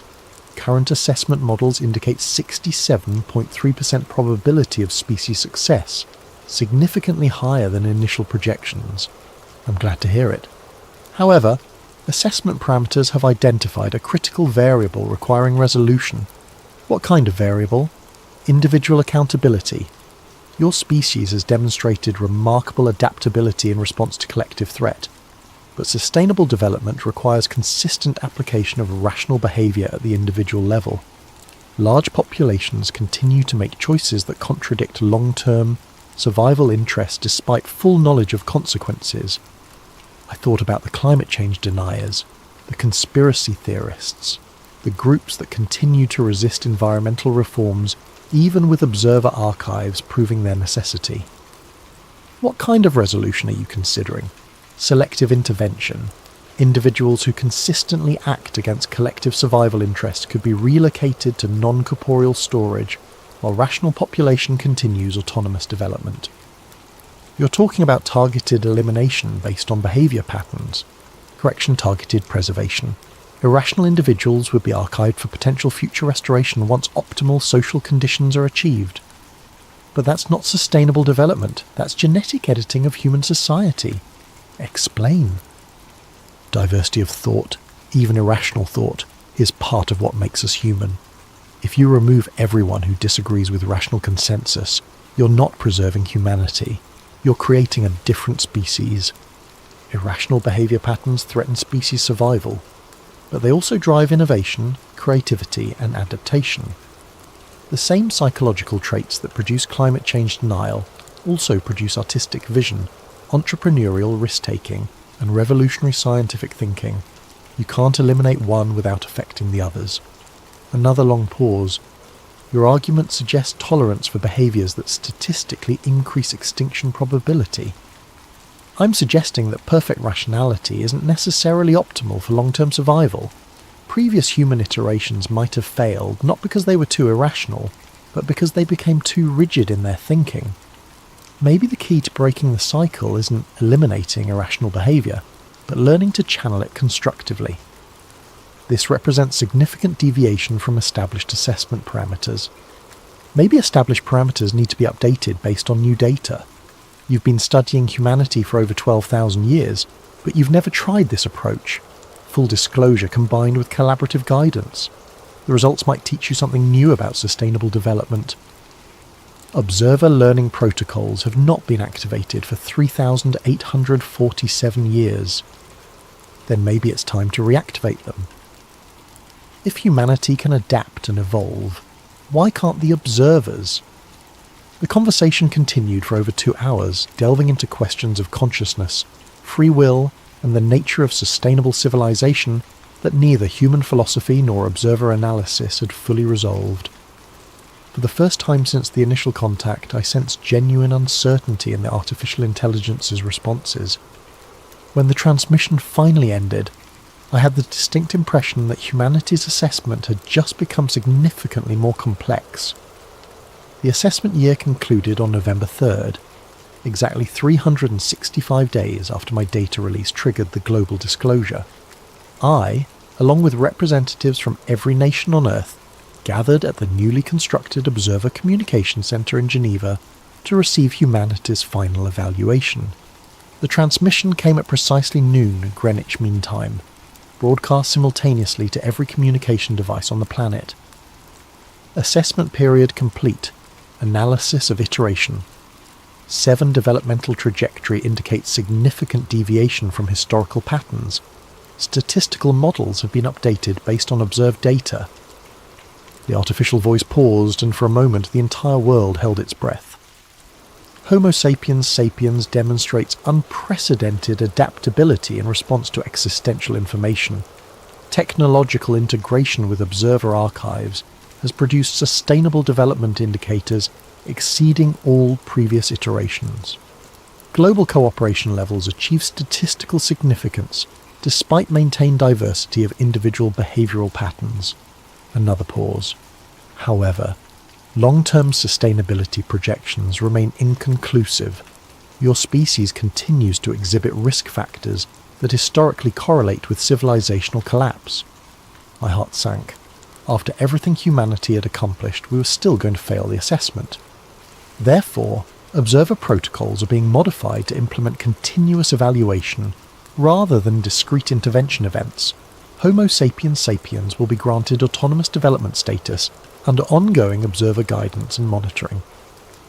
Autonomous development status, I whispered, hardly daring to believe what I was hearing.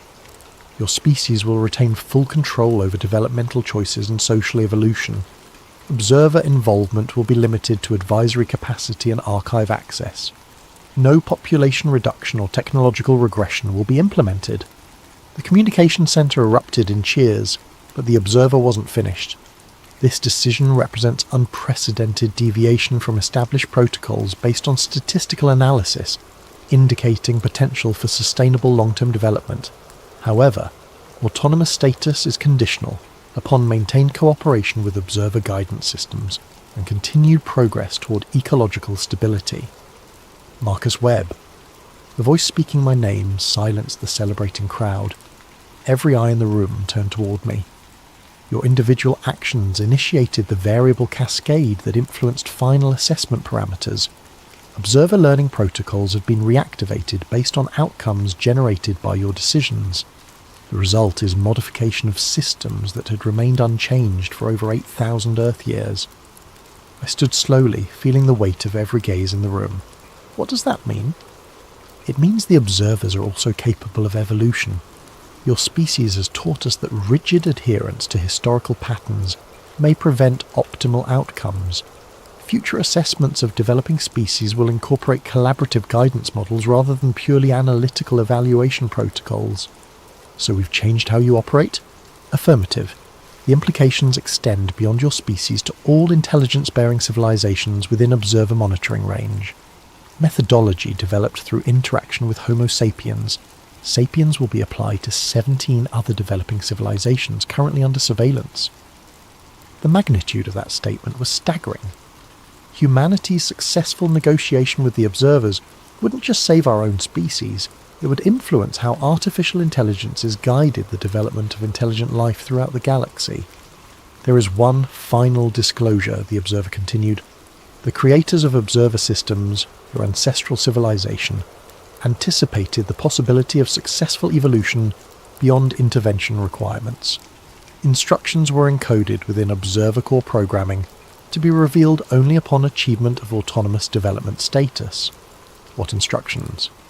Coordinates for 17 additional observer installations throughout this galactic region, each monitoring different developing civilizations. Humanity is now authorized to participate in collaborative guidance protocols for other intelligence-bearing species. The room fell silent as the implications sank in. We weren't just being granted our freedom. We were being invited to join an intergalactic community of civilizations to help guide other developing species through the same challenges we had barely overcome ourselves. Your species has broken a cycle that repeated for over 13,000 years. You have earned the right to help others break their cycles as well. The transmission ended, leaving 200 representatives of humanity staring at each other in stunned amazement. In the space of 1 year, we had gone from a species facing potential extinction to members of a galactic civilization guidance network. But as I walked out of the communication centre into the Swiss afternoon, I couldn't help looking up at the moon, our ancient watcher, our hidden guardian, our secret judge. It looked exactly the same as it had for all of human history, but everything had changed. We were no longer alone in the universe, and we were no longer children requiring protection from our own potential for self-destruction. We had become partners in a cosmic endeavour to nurture intelligence wherever it arose. That night I returned to my telescope for the first time since the assessment began. As I pointed it toward the lunar surface, I noticed something that made my breath catch. There, visible even through my amateur equipment, was a series of lights near the moon's south pole. Not the harsh glare of artificial illumination, but a warm, steady glow that pulsed in a regular rhythm.